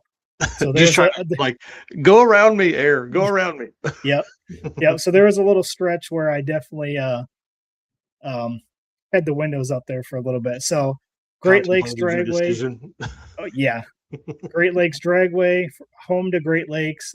Great Lakes to the historic auto attractions, which you were there. Was it last year, right? I think you had drove there. So again, that was a cool spot. And then from the auto attractions to the Freeport Block Party, which you can see there is the photo on the bottom right. And the block party in Freeport was not like last year's Rock Falls Block Party. They were definitely different. It wasn't It was kind of just like it reminded me of a Cars and Coffee almost. Like there was just Gotcha. cars that were kind of cruise parked night. there. Yeah, everybody was just kind of parked there. There wasn't really a lot going on. The actual checkpoint photo, which I think I put here on the left, yep, that was kind of around the corner from where all the cars were parked. So I don't know. I kind of agree with Jeff. It wasn't the same as the block party last year. The block party in Yeah. Rock Falls was a legit party, right? They had a burnout pit. They had like fans were lined up around there watching. So it was definitely different. Dang. Yeah, that's tough. So then for the first time throughout the week, I had to put the top up, leaving the block party because it started to rain. So you can see the rainbow there as I was getting ready to leave. I put the top up, was talking to a guy there who was a big 240 guy as well. Again, a local person in the Freeport area. We're talking, and I ended up sending him a message after we left because I was like, I didn't mean to rush out on you, but it was raining and my top was down, and we were talking, and I was like, I gotta go. Yeah. Bye. But yep, so put the top up when I left there. Light rain again, no big deal. I had no leaks or nothing. So Yeah. that day was 200 miles again that day as well. Wow. So, dude, that's like, I mean, if my math is right, that's 500 miles in the car that week, right? It total ended up being 625 in the car, and then there was another wow. 225 on day 3 that wasn't in the car. Dude, that's awesome. Yeah. So, and like you said earlier in the show, how long has it been since you put that many miles on it? I bet you 5 years. Like I couldn't tell you the last time especially in that short of time, like I haven't driven it that far that often. I don't think it'll be 15 years was it August, I think, this year that I bought it. Will be 15 years. And I think I took it to Chicago one time, and that was probably the farthest I went with it. So Dude, that's awesome. Yeah, this was a lot, and it was amazing. Well, and dude, that's why Drag and Drive is so great. Like, Yeah. it just puts people in hot rods, man. Yep. And day 4 was also Great Lakes was the best photo spot of just about any racetrack I've ever been to. So shout out to Alan, Mr. Fabulous Photography. At the end of the track, you can see those 2 photos on the right. Mhm. There is a tower for the safety crew, and it's a 2-story tower. And on the second story, there's a balcony all the way around it. Oh, what? So we went up there, and you're up on the balcony above the track, second floor, and you're off the track. So there's really no safety hazards for photographers, and you get some amazing shots at the end of the track wow. there. There are photographers watching this that are going, oh, yeah, I'm going down there. Yeah. I told Alan, if you have an event and you need somebody to come do some photography, I was like, you call me, because I mean, there was that is an amazing spot. 100%. I hope Richard Brewer, Dirty Panda, is still watching this too, because he's not far from there as well. Like, just go up and just stand down there at the end of the track, man. With that would be awesome. Yeah, because a lot of tracks don't like you down at the big end, right? Because cars are going really quick, and you're standing at the wall. I mean, there's really no safety risk with this. You're up above the track, like the safety crew is right there. That's their building. It was really cool. I like that a bunch. Yeah, and I mean, like that shot of Chris Mary there on the bottom right, bro. Come on, that's an incredible shot. Yeah, yeah, and if you kind of lean over, so if you look at Bailey's Durango, you kind of like lean over the edge. You can almost get like a shot direct on the front of the vehicle as it's coming down. And then if you just kind of stand back, you can get that painting shot of the full car with the parachute out. Yeah, and if folks were watching when we did the winter circle, a lot of those shots came from down there as well. Yeah, yep. And then Divco milk truck there on the bottom left, probably one of the biggest wheelies I've ever seen it do, and it does big wheelies. Yeah. And it came down and tore some stuff up, so he had it apart. I actually talked to him later, and it broke the Lexan window. It broke a chunk out of it, but also like some of the body panel there on the front end had actually separated. It hit so hard. So I know Nick had posted a picture recently that they had to sand it all down and or grind it down, and he actually like welded it back together because it was. I mean, you could see a visible gap in there. Oh my gosh. So if you haven't seen that, That's go check crazy. out Nick Cryer. He had some pictures of what it looked like, but Yeah, I it don't guess came I up saw his and post. it just slammed down super hard. Yeah, it's sad. The windshield breaking out was crazy. It was like this football-sized hole in the windshield. Yeah. Yep. So they made it to the block party, and that's where we kind of looked at it. And I got a video of what it looked like when it was separated. But yeah, and the best part of the milk toke is driving with the door open. Yeah. How cool. Yeah, So Great Lakes is such a neat place. It really And, like, is. Like the not background tower there is cool. dude, the tower, the all of the statues or whatever that you would call that stuff around there, and just the history. And how bad do you want to own that double-decker ice cream truck? Yeah. Like the bus, I want that thing so bad. Yeah.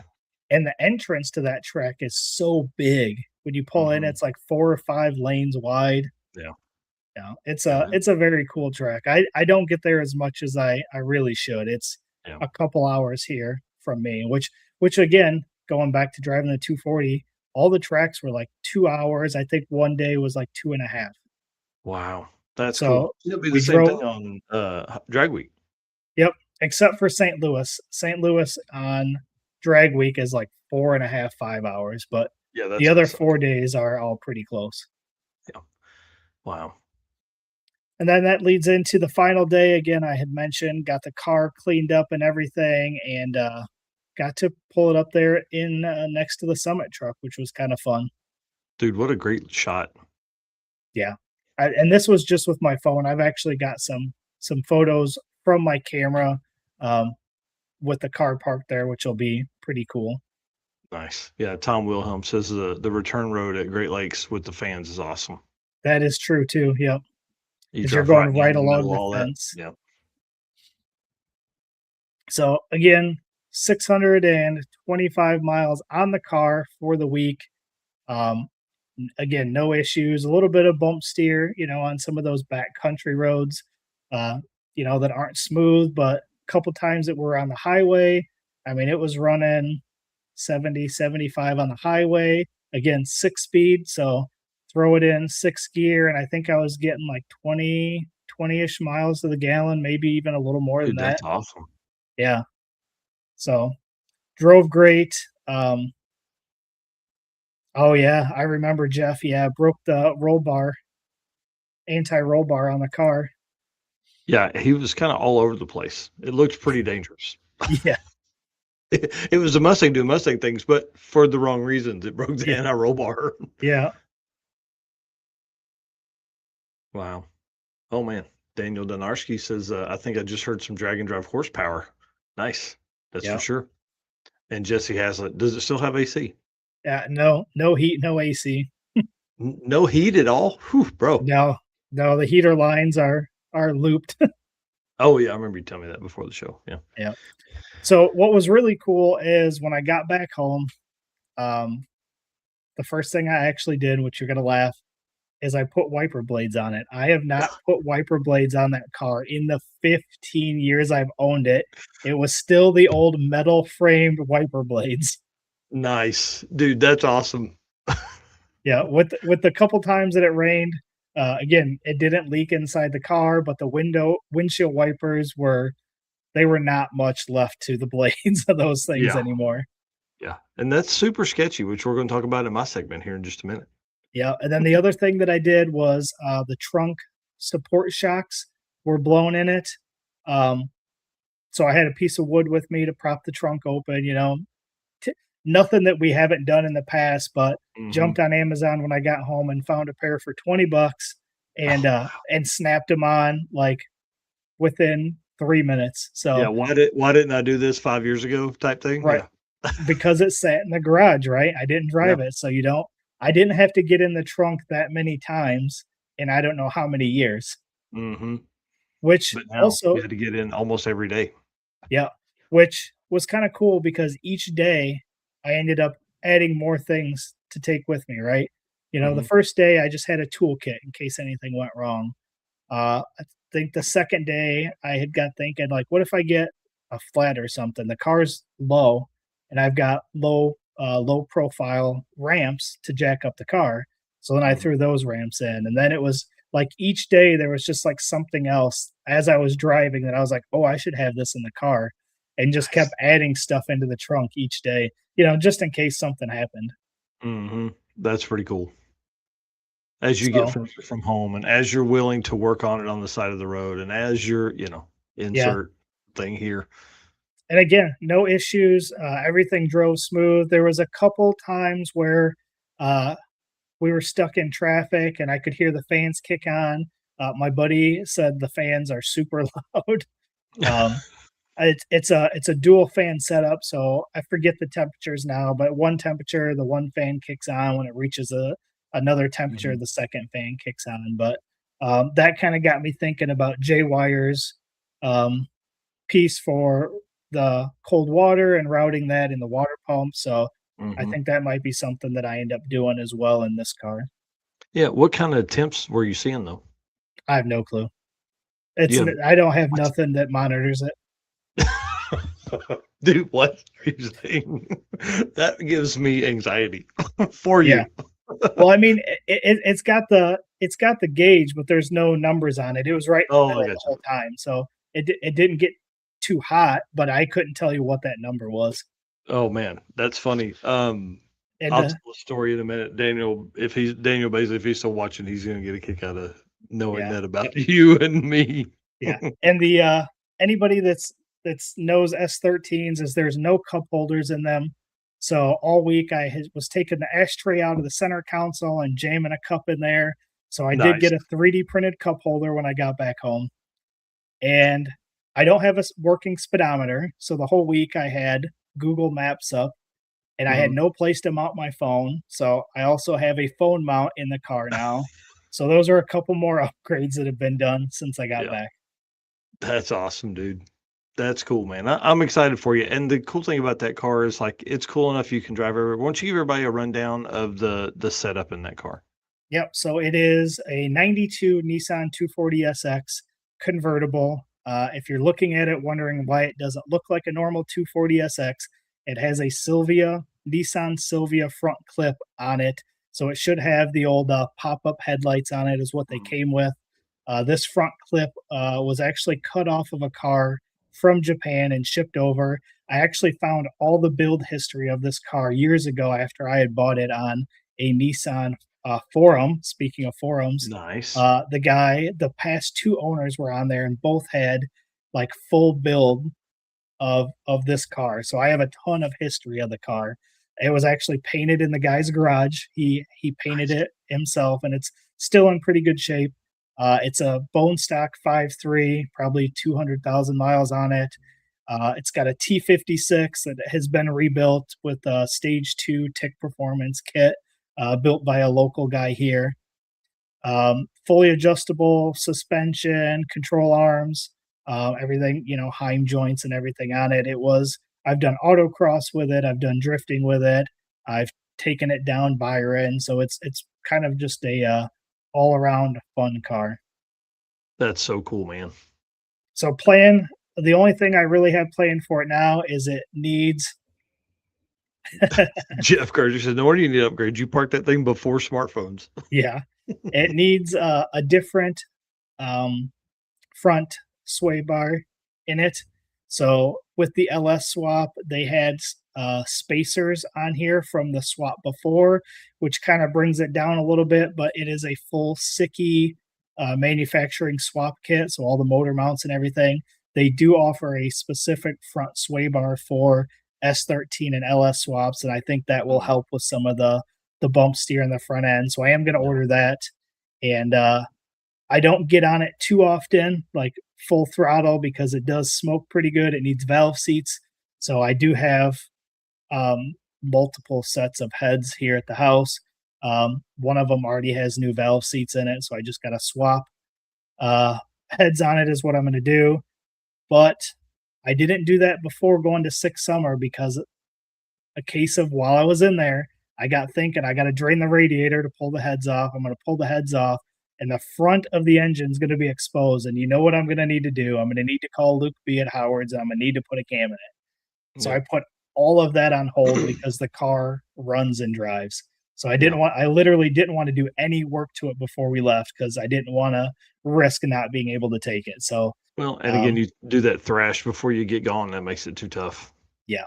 So going to swap heads, going to put a cam in it, and going to get the right sway bar for it are things that are going to be done. And got a Holley Terminator X from Alex Rops last year.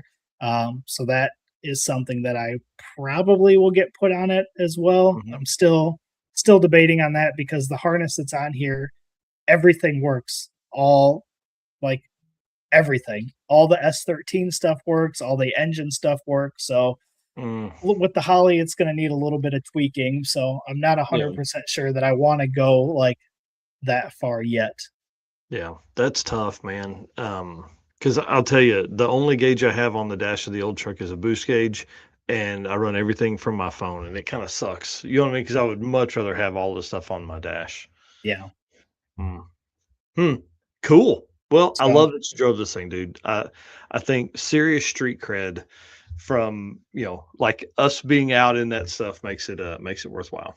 Yeah. And like I said, at the end of the day, it was a whole different vibe. It was so much more fun interacting with, again, everybody on the streets, everybody at checkpoints, at route stops, just all of that was a lot of fun for being a media person who's typically, again, in a rental car, in my pickup truck. This was so much more fun. I fell in love with the car again. It made me so much more excited to get the Mustang done. It really was just an overall great week, from the photo perspective to the routes, driving the car, like all of that was it was different than any other event that I've done so far. Man, that's awesome. That's awesome. I just heard somebody walk in my shop. So give me just a second. Do you want to skip ahead and let's do let's finish with my story. Why don't we go ahead and do we do the AFCO? AFCO. Yep. I'll be right back. Yep. We'll do that. All right. So we are going to cover East Coast Drag and Drive results here. So for AFCO, racers know when you want performance that wins, you want AFCO. From shocks and suspension to cooling, brakes, and more, AFCO Racing has been helping teams go faster for over 30 years. Built by racers for racers, check out the AFCO Advantage and follow them today on social media for the latest in performance parts. AFCO Racing, built to win. So again, East Coast Drag and Drive was another event that just wrapped up. So going through some of their results here, starting out with the 950 class. First place in this class was Daryl Turple. Second place was Frank Perkins. And third place was Ivan Crudson. Shout out to Pops here for being in here. And a Holley Bluetooth module to an Amazon tablet and a mount. I have definitely looked at that. Reached out to Corey at Car Chains. He has a mount, I think, for an S13 already too. So there was definitely some options that was on the table as well. All right, then going on to the 1050 class. First place in this was Jake House. Second place was Remy Herbert. And third place was Frank Veal. You want to jump in here too? Yeah, where are we at? 1050? Just finished 1050 on 1150 Sweet. now. Yep. 1150 class, first place, Gerald Saulnier. So I'm going to guess that. Second place, Benjamin Desardins. Third place is Vincent Vanu. Yeah, I threw you into the hard ones there, didn't I? Yeah. DYO class, first place was Dave Forrest. Second place was Patty Meehan. And third place was Gerald Saulner, which again was also first place winner of that 1150 class. Oh, cool. Yeah, we got to learn some stories about this setup here. Stick shift class up next. First place, Adam Simon. Second place, Justin Fullerton. Third place, Samuel Grondin. Truck class, first place was Jaquise Herbert. Second place was Corey Sprague. And third place was Andrew Heckbert. Nice. And then in the unlimited, how about a familiar name here? Mr. Dan Dynan debuting the new car, Betty White 2.0. Oh, nice. Exciting. It looks freaking badass. Does it? Should have put a picture in here. And then another familiar name in unlimited, Mr. Winder Gomez. You guys will know him from Drag and Drive stuff here in the States. So it's cool to see some U.S. folks go up there and beat up on some Canadians. Yeah, that is awesome. Yeah. Sweet. Well, congratulations to everybody at East Coast Drag and Drive. Man, I can't wait to talk to Jason. He was sending me stuff, but I was on the road and it was so tough to go over. So again, another article I'll be writing sometime this week, maybe finish it up Saturday afternoon with some stories and things that go along with that. I think this would be a fun event to attend as we, move into 2027. Maybe that's something we end up doing, going up there into Canada and have some fun doing there. All right. Let's hit Performability. Yeah, let's hit this ad, and then we're going to talk about your trip now to the Great American Detour. Performabuilt is the official transmission builder of Drag Drive Repeat. At Performabuilt Transmissions, their goal is to engineer and build the toughest transmissions on the planet. Performabuilt doesn't just rebuild transmissions, they systematically re-engineer each model to eliminate OEM flaws and to achieve the highest levels of performance. That is why they say their transmissions are not just built, they are Performabuilt. For sure. And again, I want to apologize publicly here for not going by Ryan's place. It was just going to be too tough to try and fit it in. We were literally on a, I hate to say cannonball because that's not what we were doing, but like we were balls out trying to get to New Jersey and then the Red Ball. So for folks that don't know, the Great American Detour started back at PRI 2025 when Robert Voss had kind of mentioned some stuff ahead. He had talked to us a little bit before, and we made the official announcement at PRI. So appreciate him doing that and also working the booth with us at PRI. This thing's crazy. So it started at Red Ball Garage in New York, and then they're driving to the Portofino. So it technically is a cannonball. Okay. And then during that trip, or they do the Portofino, and then they're going up to Modesto, California. So there's still time to catch them. They're in Albuquerque today. The start, so my grandfather drove the old truck, Stanley, as we call it, which was his name. He lived and worked out of that truck. He was a iron worker, built buildings, all that kind of stuff, built buildings in New York, in Manhattan. I wish I had the history of that, right? I mean, like nobody collected that in the past, right? And so when I heard about this, I was like, man, I got to take the truck. But when I heard that it was starting at Red Ball Garage, I'm also a cannonball enthusiast. Love that stuff. Never done one, but being that my grandfather many conversations of it though. Oh man, listen, I've really gone down the rabbit hole of thinking about it, and I think it would be a lot of fun just to do it as an adventure, But knowing that my grandfather was there in the 70s, knowing that, he passed away in 2016, so it's been 10 years ago. Like, we lost my grandmother in April. Like it was this whole thing, like it was this time. Like, I wish I had done it before, but Red Ball Garage is like holy. I mean, it's really like a holy place for us car guys, like for guys that have followed.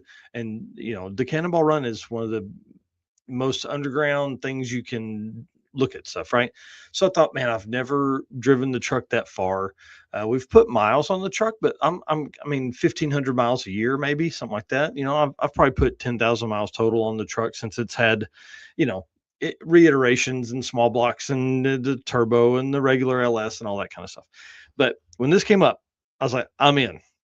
So I made it 20 miles before this photo. First off, my dad asked me this and I didn't have an answer. What year is Stanley? Oh, it's a 66. So it's 60 years old this year as well. So Okay. you know, kind of cool. It's old timey. It's got a turbo LS with a 4L80, and I mean it's low, and you know we've done everything underneath. The outside is Fotina. It's not like that's not what it looked like. Mother Nature didn't do that except for the hood. We did that just because of other things in life with it, right? The the truck drives great, except that I have 90-10 shocks on the front and I have air shocks on the back that apparently are blown out. Okay. Did not know that until you put about 450 pounds worth of shit in the bed. So I literally 20 miles. Yeah. Ranger 50 TT here says 20 miles. What is this? Roadkill? Yes. So I had all of that stuff in the bed of the truck. The tote on the bottom right is like 85 pounds at least. It's got Yeah, every fluid and a jack that you could need. Okay. Literally was just, I mean, hammering the bump stops on the back as I drove down the 20 miles of interstate. So I call my brother who had said days before, dude, borrow my little trailer. No, man, it's fine. No, man, it's cool. We're good. No problem. Yeah. He had the last laugh. So my daughter hooks up, gets his truck. She's already out there. They're swimming and stuff like that. And so she brings me the trailer 30 minutes.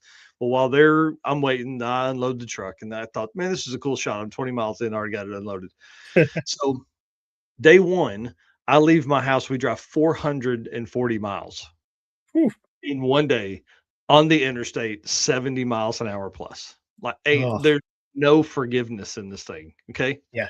So we only get to Effingham, Illinois, which we should have gotten way further, but Kyle, Robert Voss's co-pilot, who they're both in the service truck towing the 51, I'd never met him. So we're like hanging out. The gas stops for 45 minutes, an hour, something like that, you know. So anyway, so we get to Effingham, we're starving. We have Buffalo Wild Wings. Again, shitty experience. Imagine that. Who would have ever thought that we pull into Buffalo Wild Wings and I'm like, y'all, you don't know, I don't like this place at all. But it's the only place that's open. So we eat there. Bad service, holy surprise. But truck got 15 miles per gallon at 70 miles an hour on the interstate, bro. Turbo I, LS, 500 feel wheel horsepower, just balling. I feel pretty good with my 20 miles a gallon with my Dude, I'm 6-speed then. Yeah, definitely jealous. This truck was running 2,700, 2,800 RPM at 75 miles an hour. So that leads us into, well, actually, let me flip back a picture here. We'll stay on this one for a minute. Actually, I'll pull it off. Day two, completely different experience, 614 miles in day two. That's about 200 too many if you don't know. That's every time we stopped, Robert goes, "Oh, dude, it's just another couple hours, you know, till we get to X thing or whatever, you know."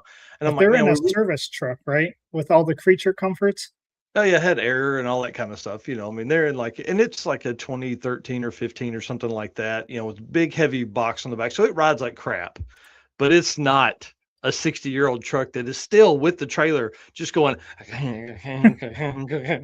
like every time. So I have 90-10 shocks on the front of the truck that I didn't think to adjust. So when you would hit a bump with the front, it would go whoa, whoa, and like come down real slow. Okay, so it's like that. The backs at that point still worked, so they're kind of working. But then the trailer would hit the bumps. You're just like the whole time, just 614 miles. We're now 1,000 miles in, and I'm literally just cruising like that. Dude, it wore me out. That hurt my back doing that because that's how the life was for 1,000 miles. But we bent a wheel. I was gonna FU say, Indiana roads. yeah, then you got to Indiana. Kiss my ass. Hate them. I don't know how long it had been bent, but we didn't fix it until somewhere in Kentucky. Oh, wow. Maybe Kentucky, Huber Heights. Maybe it was Pennsylvania. I don't know. Ohio. Maybe it was Ohio. Huber Heights, Ohio. I think I said Kentucky in the video, but it was a Buc-ee's. We pulled off there, and I'm walking around the truck looking at everything because the roads were so bad. I figured I was going to find a huge tear in the sidewall or something of a tire. Nope. Found this like it was flat, bro. Like it went and then down. I So of saw the course, picture. yeah, they're steel wheels, so we banged it out. You know, no big deal. I've done that before. We get all the way to Pennsylvania that night, stay somewhere there. That gave us like, I think it was 4 hours of driving the next morning. We drove like 1,100 maybe it's 1,250 miles total to start the trip. So it was a big deal going. But when we got into New Jersey, we stopped at this guy's shop. I didn't put any picture there in here of it, and I apologize to that guy. But Raider Wheels, Radir Wheels, he owns that company now. Super cool dude, has tons of really cool cars. Hosts an event in September that has 750 like lead sled customs kind of. These guys were old school hot rodders. They were making fun of all of us because we all had EFI and all that kind of stuff. You know, like these cars were super, super cool. I mean, next level, fast, cool stuff. So highly recommend you follow Raider Wheels. This guy was so cool. Robert Voss brought in pizza, like a guy pulled in a Cybertruck and had a pizza maker in the back that was powered off the Cybertruck. So that was kind of cool. Pizza was incredible. We had a great time with that, and everybody just hung out. Like this guy called his friends and said, "Hey, there's a dude's going to be here in a little bit that has a bunch of cool cars that are going to drive across the country. Y'all want to come hang out?" And dude, like 30 people showed up, like 30 cool cars showed up. Wow. It's really neat to hang out with them. But about midnight, we left and we drove these 13 hot rods to Manhattan. Okay. Do you know how cool that is? I don't. Bro, it's the coolest shit ever. Like I'm telling you, this was a spiritual experience driving cool shit into Manhattan, New York City, bro. I just kept saying it. So Stephen Palmer, who's tuning Robert's car this week, was riding with me in the truck because they didn't want to take the service truck into town or into the city. And so he was riding with me. And dude, the whole time we just kept going, bro, it's like New York City. Like he lives in North Dakota, has lived all over the country. Daniel Donarski, who's in here right now.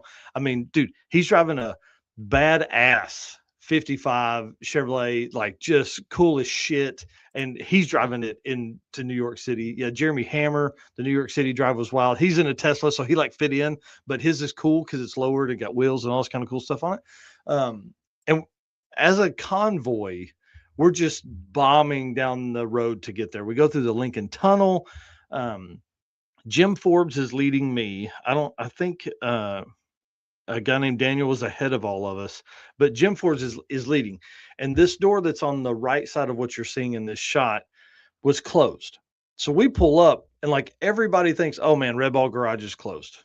Okay. Like, so we're pulling up to get pictures in front of the Red Ball Garage and we were just going to take pictures and leave. So Steven jumps out, runs across the street. Well, then the dude opens the door to the garage as like 9 cars are piled up. So we're like, oh shit. So he goes, are you coming in? Hell yes, we are. I'm inside this MFR, right? So man, it took me like a 19-point turn to make the turn because I was parked in front of this door. And so, you know, the trucks with the spool doesn't make that turn. So we get inside, we hang out for like 30 minutes. It was, I'm telling you, for a dude like me, it was one of the coolest experiences ever to be in the middle of all of that stuff, to be at such an iconic place, to be around those really tall buildings in such an old shitty truck. Like it was really cool. Okay. Everybody is in there. Everybody's having a good time. Big shout out to Mike Galemi, Hot Rod Magazine, who come down and like hung out with us for like 30 or 40 minutes. I mean, dude, it's literally 12:30 on Friday, or no, it's 1 o'clock on Saturday morning, 1 a.m. Saturday morning. So he gets down, comes down, hangs out, has, you know, a ton of fun. We drove back to Raider Wheels that night. I slept in the rooftop tent. That was maybe the only night I slept in the rooftop tent the entire trip. How was it? It was great, but I didn't have to haul that stupid thing that whole way. You know what I mean? Like I could have just slept in the truck if it was going to be that at that point, but I'd planned to do it all week. And big shout out to Stephen and Blake who let me borrow it to do this trip in. But being in the Red Ball Garage, super cool. Spiritual experience, just one of the neatest things I've ever been involved in. And it was just really cool to be in there with a bunch of, you know, race car friends and all that kind of cool stuff. And then Daniel Donarski almost got in a fight in there with the manager of the place. Like we were just trying to pay and leave, and this manager would not let up. They were overcharging people. Daniel Baisley got charged as an oversized vehicle for his regular cab short bed F-150, but Holly Rops didn't get charged as an oversized in their Suburban. I didn't get charged as an oversized in my regular cab short bed GMC truck. I mean, like, Where was that at Red Ball. Yeah. So like everybody else paid anywhere from $8 to $23, except Daniel Baisley, who paid $43 to park there for the same amount of time we were in. What the heck? Oh man. And he was upset, but he wasn't like mad. But man, the manager there would not let it go, dude. He was so upset. But if you guys have watched Gumball Rally, I'm sure they do it on Cannonball Run too. When they open that door and all those cars come out and you see them bouncing around and all that kind of stuff, that driveway is like that. Like, Yeah. man, dude, I would have scraped the front bumper if I had went any faster than I was going in the old truck. And they're like in the movie, those cars are like flying out of that door. So it's pretty cool. Yeah, Daniel Denarski paid $8. Bro, he was like, and then the guy almost gave it to him for free. I think he was probably scared of Daniel, to be honest with you. I would be scared of Daniel too if some dude was yelling at me like that. But he was like, can we pay and leave? We just want to leave, man. We just want to leave. We want to be gone out of this place. So that kicked off the trip. Okay. So at this point, they are now headed west to the Portofino. Okay. So we are, what's that now? We're 1,150 miles into the trip already, and we hadn't even got close. Okay. So driving through Manhattan, I didn't have any shots of that. So let's move on. What is now day 4. We went back to Raider Wheels that night, slept for 3 hours, maybe something like that, and got up the next morning to drive in this. This was my view for 2 solid days. Like, I don't have any wipers on the truck. You talk about wiper blades and being shitty. There's no wipers at all. And the great thing about the 240 is it has a little bit of aerodynamics, right? Yeah. The old truck, no. Doesn't matter if you go 75 or 45. Those water droplets don't move. Rain extra, nothing, dude. So like the more it rains, there's just more water on the windshield. So do you have wiper motors in the truck? It's in there, but it's so like it's vacuum operated. So, or it's vacuum, like it's not vacuum operated, but it's like vacuum for the switching. And so you have to wire it in. And when you do, you just get one speed. Well, it's like manic. It's not even like low to where it would be like clean. It's like full speed. So we just took them out. You never intended to drive it as much as I've driven it with no wipers. So that's probably on your to-do list of some sort. Oh, 100%. They probably have some kind of like retro kit that can be installed now, I'm sure. Yeah, my trip to H&H Classic Parts, which is right here in town, actually it's like 10 minutes from me, is definitely on the list for next week. Maybe the week after when I get back from Big Sky. But yeah, wipers, just to at least knock some of that shit off would have been great. Because dude, it didn't go anywhere. As long as I drove, I bet I could have watched that one dot, that one raindrop the whole time. You need one of those, like, has the wiper on the top where you can just grab a handle and do one of these. Yeah, it would have been safer. I'll tell you, there's so I followed Robert that day, and you can see his car in this picture. It's pretty light. Well, wait till the sun's kind of coming out or you're driving into it. That car completely disappears. Like you can't see it at all, especially when it's raining and you're doing 75 miles an hour. So there's a little bit of white knuckle and a lot of anxiety for several hundred miles as we left there. But day 4, we end up at Beaver Springs Dragway, which is awesome. If you guys watch Nivlac 57, they race there quite a bit. It's only like an hour from their house. And I didn't think about that until we pulled up. And so I messaged them like, hey, how far are you guys from here? And they were like an hour, and it was just too far. It was like an hour the wrong direction to get to them. So sadly, I didn't make that trip, but I wish I had told them ahead of time. Maybe they could have ran up, but I didn't even think about that being the place that they race so often. But what was really cool, you guys saw somebody make a comment earlier in the show about Rodney Reeves made the comment about the hot dog oven on the exhaust. Okay. I don't think I put a picture of that in here, did I? No, dadgummit. In the Turbo LS, my exhaust run, my log manifold that I built comes, from the driver's side down and up by the valve cover on the passenger side. Then it goes 90-degree up into the turbo and then straight back over itself and down the fender or down the firewall. That creates like this pocket of heat. As we're standing at the gas station, I was checking the oil, looking things over. Somebody was like, I think it was Kyle, Robert Voss's co-pilot, was like, dude, we should cook some hot dogs there. And I'm like, I'm in. So Allison and Mike Tooley had a pack of hot dogs. Maybe it was Alex Rops. I think it was Alex and Holly Rops had a pack of cheddar. Yes, it was the Rops. And we bought some aluminum foil and we wrapped them up tight and we stuck it there and we had a 100-mile drive to get to Beaver Springs. Bro, they were perfect. Absolutely perfect. Now, 100 miles wouldn't have lasted by the time we got to day 4 because it was so hot outside. But with the rain and the mix of kind of humidity and all, dude, they were incredible. So we had a good time doing that. So the hot dogs, we actually made a pass down Beaver Springs in the rain. Not recommended. I saw that. Not at all. Not at all. If you watch the video, Robert is trying to like accelerate a little bit. His tires are his street tires are spinning. Alex Rops and Michael Tooley raced pulling the campers, and Alex put his Suburban in 4-wheel drive, and it was spinning all 4 tires like down track. He was like sketchy, totally sketchy, but it was cool to like, you know, do something dumb. Like, I mean, we weren't ever going to try and make a real pass. They didn't turn the timing system on, obviously, anything like that. It was just to drive down, right? Yeah. So it's kind of fun that way. And then, yeah, just the last note for that day was just a super dangerous situation following Robert in the rain. Go ahead. Did remind me when you were talking about being hot, the 240 does need some sort of insulation on the bottom above the exhaust because even it was cold in the mornings and you could feel the heat inside the car from the exhaust. But you get on a day like today, and you could have the windows down, the top down, the greatest breeze, and your back is going to sweat. Yep. Your legs are going to be, your calves are going to sweat. Yeah. Add the weight and add the Dynamat or whatever, you know, we have Fat Mat in the old truck and I have it running inside. It runs all down the firewall and under the bench. Yeah. And then we have a really nice jute under the carpet that helps dissipate a bunch of heat too. And then the carpet on top. Yeah. So jute is the key there. Like that.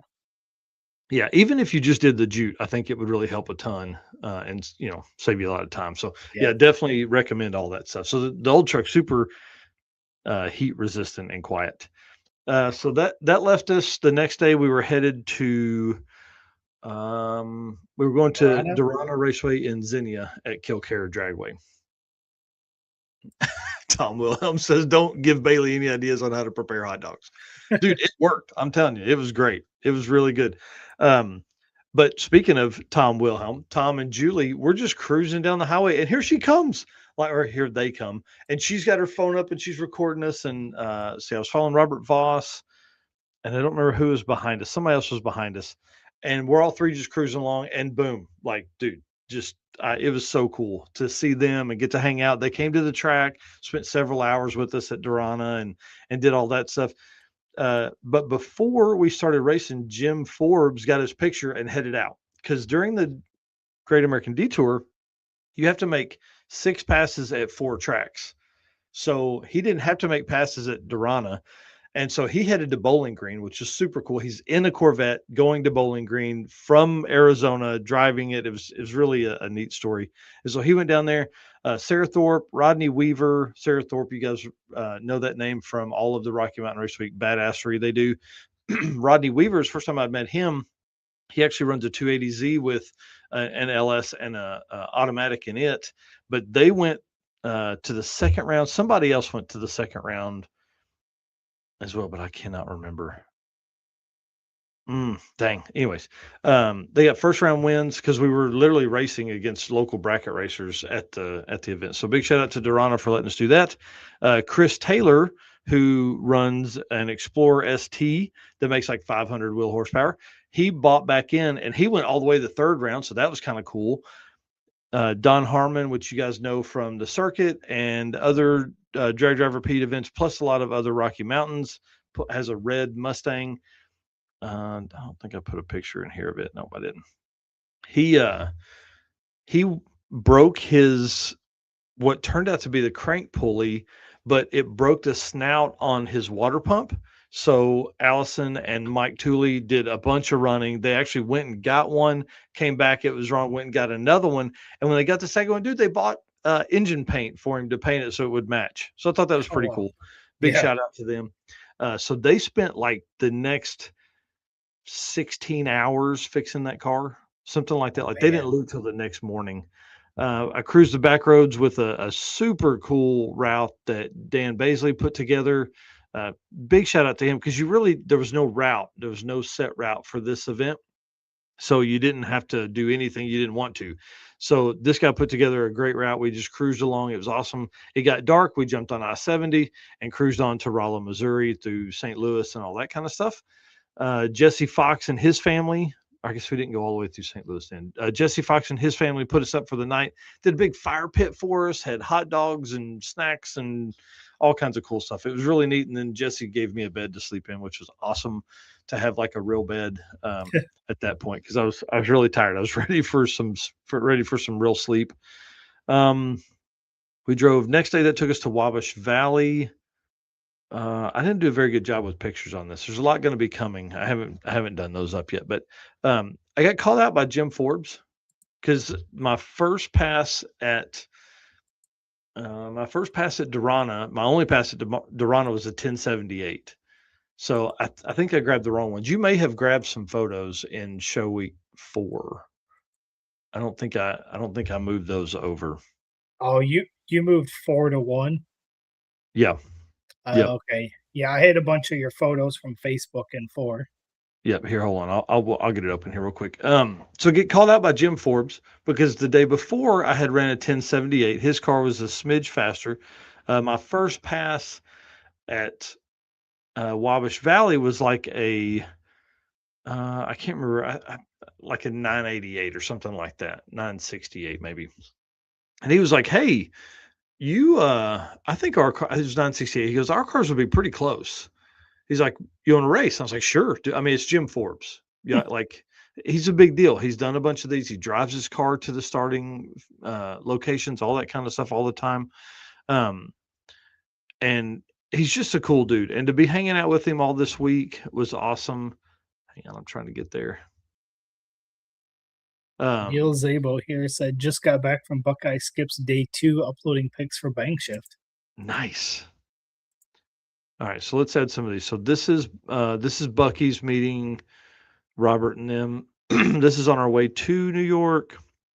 This is what it looked like most of the trip early on. This is our first stop night. This is in the Red Ball garage. Yeah, great job grabbing these shots here. Appreciate that a whole bunch. We talked about all that a minute ago. This is in Manhattan with Rodney behind me. Of course, Robert Voss's car there in front of Red Ball. This is day 1 of us driving. Again, rain. And then this is us at Jesse's house with the fire pit. Everybody had a great time, dude. Big shout out to Jesse Fox. Thank you so much for hosting us and putting all of this together. I mean, this isn't easy to do all of this stuff. So that gets us caught up there. So Wabash Valley. Okay, those are other shots. Hold on. So Wabash Valley, Jim calls me out, beats me by, I was pulling on it. If I'd had another like 100 feet, I would have passed it. I sucked at reaction time, and I sucked at the first 60 feet. Okay, so he got me. Okay, well, Jesse Fox gets feeling froggy. He comes over. He calls me out. I smoked his ass because he spun. He's on 14s and a stick shift car and was trying to get down and get it done, and he just didn't get it done. I beat him by nearly a full second, but also during that pass ran a PB, which is a 955 in the 8th, which is pathetic for a turbo LS truck. So, I see yeah, this is awesome. I seen 955 and I was like, dang, what'd you do to that truck? That's what the Mustang's going to come out running. Yeah. And then you said in the 8th. Yeah. Yeah. At Durana, I literally was racing an LS swapped LTD, and no helmet on, had the tent on the back, still mounted down. And I'm cruising, and as I leave, I just pull my phone up, just cruise along, recording him being faster than me. So it was pretty awesome. I recorded every pass that I was up against someone. The first pass at Wabash, I didn't have anybody in the other lane, but the next two, I got. You guys will be able to see this on the channel. I think coming up tomorrow.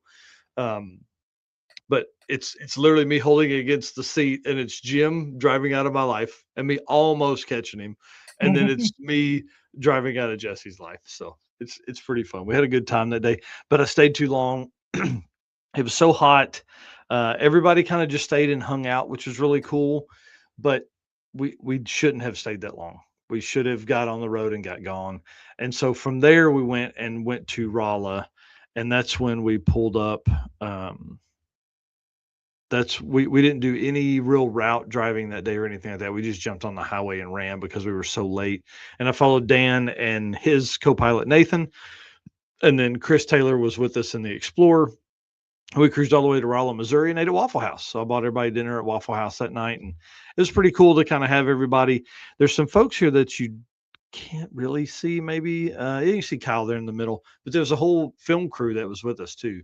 They were coming on the trip recording for a show that's coming up called Street Legends, which is pretty cool. So they were getting a bunch of the cars driving and drag racing and stories from everybody and all that kind of stuff. So it's pretty neat to do that and then basically take over Waffle House, but not a good experience, bro. It was pretty weird. Like the man, waitress we had, she was like, she kept acting like she was overwhelmed. It's like, why are you like, we're easy. Like she came up to us, she had her notepad out and she goes, will you give me just a few minutes? I've got to go outside for just a minute. We're like, we can't even order our drinks. Yeah. So anyways, but food was incredible. Like it always is, Waffle House, you should really come on board and be part of this program here. We would love it. So that lets us Wabash Valley. That got us to Rolla. From Rolla, cruised with Daniel Baisley and Chris Taylor again, and came down Route 66 just outside of Springfield, Missouri. Had just ran it all the way through, man. It was super cool. They were both late model. I think Daniel's truck is a 2018 F-150, but it's regular cab, short bed. He pulls a drag and drive trailer that's got like an exoskeleton on it. It's mounted for tires and stuff like that. He didn't use the tire mounts, but it just looks super cool. Like his truck being low on 20s or 22s. I think it's probably on 22s. And then my truck behind him. And then Chris's Explorer looks to be lower, and it's got a set of wheels and tires on it. So it looks really good. And so we just cruised as a 3-person group and went to Uranus Fudge Factory. That was fun to be in there and do all that stuff. Picked up some route stop memorabilia, and then at that point we started tagging the Great American Detour decals, right? So I don't know, these dudes have way more jump than I do. They were jumping way up on this sign, putting it up there, and it was cool. So we did that. I did the parking lot beers decal, we put it on there, and then of course a BTR decal because they're the presenting sponsor of the event. And then we left there, cruised down 66, hit Gary's Gay Parita, which we've done a few times. I put a decal there. And then we did Spencer Station. I got a really cool shot of those guys coming across the bridge at Spencer Station, which I don't think we did on the circuit. I know there were a few people that did. It's right across the street. I don't know why I didn't include it, but they hit that. And then I think we cruised on into... we stopped at the car museum in Springfield, Route 66 car museum, which is closing at the end of the year because Mecum Auto Auction has bought everything in the place. Wow. Like, all the memorabilia, all the cars, all the stuff.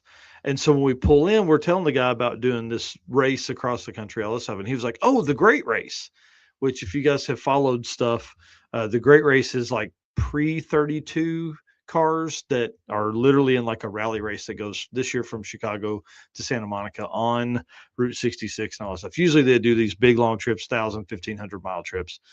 So they're doing that this year as the Great Race. But that's closing. So if you're going to be around Springfield, Missouri, you got to go in there at some point because it's really pretty cool. And then from there, we cruised on to Galena. We ate Mexican at the Mi Torita. there in downtown Galena, hung out with Brian Hayden at the Hot Rod Hangout and Speed Shop, and then went down to Aaron Perry's place, Gearhead Curios. And then from there, went to Casey's across the street so they could get E, and then went to Rainbow Bridge, and I came home. And it was very weird leaving those guys. It Yeah. felt very strange. So it was a good time, though, man. Big shout out to Robert Voss for putting that thing on. And those guys are still cruising. So you have some photos here. This one is a shot of Robert Voss with the hood off because the car, for a little while, couldn't decide what it wanted to do, if it was going to run right or if it was going to get too hot or whatever. And then this shot here, dude, if they had been able to figure out the SS, wow. Like pulling the trailer would have been badass, but Yeah. it completely destroyed the rear suspension on the SS, like bent the lower control arms and blew out all the shocks and all that kind of stuff. So Alex's brother jumped in the Suburban and brought them the Suburban and drove the SS home. So pretty sad. The stripes at the road in Galena are still there. Yes, it's still very black out in front of the road from what, a year ago, 2 years ago. Yeah. Yeah, so pretty cool. And then we laid down some new ones. But dude, by the end, so I was going to do a big trailer burnout in front of Brian Hayden's Hot Rod Hangout, but the truck would barely spin the tires. I think it was just tired, like so tired. And it had been sitting in direct sun. So I think the tires were hot, but it just wouldn't build boost. It wouldn't spin the tire. We even put water down. And it was like, nope, not going to do it. So I got a little bit of one, but it was a pathetic way to end the week. And I drove home in shame. But if you guys want to see all the stuff, I did one in front of Brian's place to start off with, and it was great, but nobody got Clint or Chris got it on camera, but it's like 4 seconds. It's after I'm already doing the burnout, but it was a great trip. So if you guys are wanting to look and follow those guys that left Galena and kept going, they're going all the way to Portofino and then up to Modesto. Those guys are doing it on the Great American Detour. You guys can find that. Just search on Facebook. It's so cool. Yeah, Tim Gorley, so much shame. It was pathetic. It will not happen again. I'll guarantee you. Well, this was really cool. The fact that you and I both did an event in our vehicles within like a 2-week period, right? Oh, dude, it's so cool. Yeah. And you had already done how many miles in the truck so far this year? You did a bunch going to Rocky Mountain Race Week. So I did 1,100 in a week going to Rocky Mountain. I did Tulsa for Power Tour in the truck, like just drive over and back 220 miles. And then I drove 875 round trip to Great Bend, Kansas and back. And then that next week I took off on this. So I mean, I put close to 4,000 miles on the truck in the month of June. Yeah, which is incredible. You know? It was pretty awesome, dude. It was pretty awesome. But I tell you, I don't want to look at that thing for a couple days. I had to go get. I got home last night at like 7 p.m. Showered, sat down on the couch, and I don't think I made it 20 minutes before I was nodding off. And then this morning, the wife had not picked me up some bacon. I like Aldi bacon, and so she had not grabbed that this week. And so, because she didn't know when I was coming home, so I was like, man. The F-150 was in the way. I was like, I'll just drive it over to the dude. So weird. So weird. Getting like, I had to roll the windows down on my way home. And it's like 2 minutes from my house, but I had to roll the windows down. I'm like, I can't do it. This is too quiet in here. Yeah. So, the old truck has power steering, which makes it easy. So it wasn't like driving was different, but it was just so quiet compared to what I had been doing, you know? Because like those trucks weren't made to go 70, right? It's like the windows down and the convertible top down. Like there's just so much noise that's going around you, you know? The windows at 70. You said there was a rattle too, right? Oh shit, dude. Rattles, squeaks, man. Listen, I had the door panel off that thing. I was tightening bolts all week long. Like the passenger side of the bench seat for some reason works that bolt up. And so you could get about 300 miles before it would start just going, dude, I can't handle that stuff. Like that's what gets me. I can handle a rattle and it'd be quiet for a while, but this thing just the whole time, bro, kill me. Yeah. And you and I were talking, I've got one of the big like 5-panel mirrors across the 240, and one of the bolts on the back of that would do that. And so I know exactly how you felt. I got home that first day and I was like, where is a wrench? I need to tighten this. Oh, dude. Yeah. And so door panel was off. The seat I had to tighten up 3 times. There is now a squeak in the driver's side door. There's a squeak behind the dash somewhere. I can't figure out where it's coming from, but it's like a rattle behind the dash. So I'm sure there's a bolt that's loose now from driving that many miles on shitty Indiana roads. So Daniel Donarski says he's 5,600 miles in so far, and they're in Albuquerque. He lives in Southern California. Big shout out to him. He did an exclusive interview for us at Drag Driver Pete of a crazy story. This dude's driving like a UFO car across the country. Dude is wild. That video will drop. I think Brian's working on it now, and I think it's for day 4. So I think it drops on Friday. So it should be pretty cool. I'm really excited to have it. And big thank you to Daniel for doing that, being willing to fight the guy at Red Ball Garage for us all. We appreciate him, and it's always cool to have friends in Southern NorCal. He's in Northern California. Sorry. He's done Redwood rallies, done 666, got a super cool Chevrolet car, just badass. Anyways, dude, it really was fun for both of us to have that experience. Yeah. Kind of cruising around the country in cool cars. Yeah. It was, like I said, it was a whole different feeling, and I don't know, I feel re-energized, revitalized. Like, Yeah. I love the car again. Like, ready to work on the Mustang and start doing that stuff. It was great. Well, and I think that's what's really neat. Like I just kept expecting something to happen on the truck, right? Like something's going to happen. But I took a water pump. I took a full accessory drive for the alternator, power steering pump, idler pulley, all that kind of stuff. I took both of those and just put them in the trailer and was like, that's what I'm willing to change. If it gets much deeper than that, I don't know. I'm probably not going to do a piston on the side of the road in the old truck. There's just no way to get in there without pulling the motor. But everything else, like, dude, it just cruised. Just cruised along, man. I mean, I had fuel pumps ready to go in, but hey, big shout out to Detourworks. During the circuit, they gave me a Detourworks 400, and that dude just will not die. We killed 2 525 Walbros in like 2 days of before the circuit, and then from there, dude, this Detourworks 400 has been awesome. Yeah. So it was cool, man. I can't wait. I'm ready for more. I'm ready for more adventure. I want it for next couple weeks. I don't want to touch this thing for a little while. Right. Like I'm even gonna hook up the trailer to the F-150 to take it out to my brother tomorrow. I'm not driving the old truck that it's hooked up to right now. You may change your mind by morning. I probably will.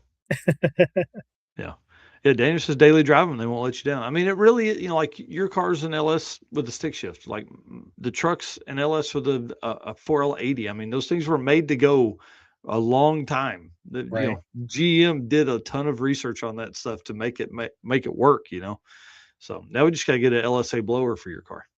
Oof. Yes. Yes, Yeah. Please. Yes. So, all right. What else, man? Anything else? Man, that was a lot. Like, I don't know. Yeah. It was I can't say enough how much fun it was, and I feel the same way for you. Like, just hearing your stories, it was a ton of fun. Like, this was just a good span for us, Yeah. And it we really built some wasn't street cred, bro. and it really wasn't like, it was hard to do the media because I wanted to do the driving, right? Yeah. So like, I didn't stop on the side of the road as much, other than the day that it rained, and do photos, because I was enjoying driving. I was enjoying going to the route stops. Like, doing all that stuff was fun. Like, you felt like you were a part of the event, rather than just, the media group bombing down the interstate, taking photos and that kind of stuff. Yeah, super cool, man. All right. Well, guys, we'll see you Saturday morning. Cody says Pro Charger. Man, maybe. A Pro Charger would probably fit better, but Yeah. there's something about an LSA blower that's just cool. Yeah. Big shout out to Ryan and the team at Performer Built, man. We appreciate everything they've done for us here. And if you need the baddest GM transmissions on the planet. I mean, they put this 5,100-pound beast of a car with twin turbos and making a bunch of power into the tens with a 4L60. Like, do you have to say anything else? Got to see them at Six Summer as well. They weren't racing; they were in Sick Ward, but nice. got to hang out with them. Gave me a whole pack of cheese one day. Nice. He brought 25 pounds of like some kind of cheese, and boy, he was just handing it out. It was good cheese too. That's awesome, dude. That's awesome. All right. Oh, AFCO run through there. Oh, yeah. Here we go. You want to lead us out? All right. Well, thank you to all of our race car friends that I got to see at Six Summer, that you got to see on the Great American Detour. Just, again, all of our race car friends. You guys don't realize how much you guys mean to us. 30,000 on Facebook is a huge deal. Knowing that we've got race car friends from New York to California and everywhere in between is an incredible feeling. So again, thank you, each and every one of you guys.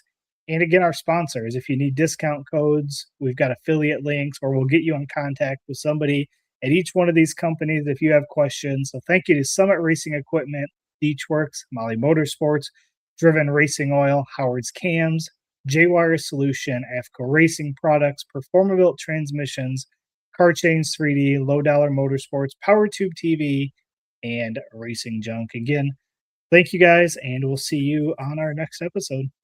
Later.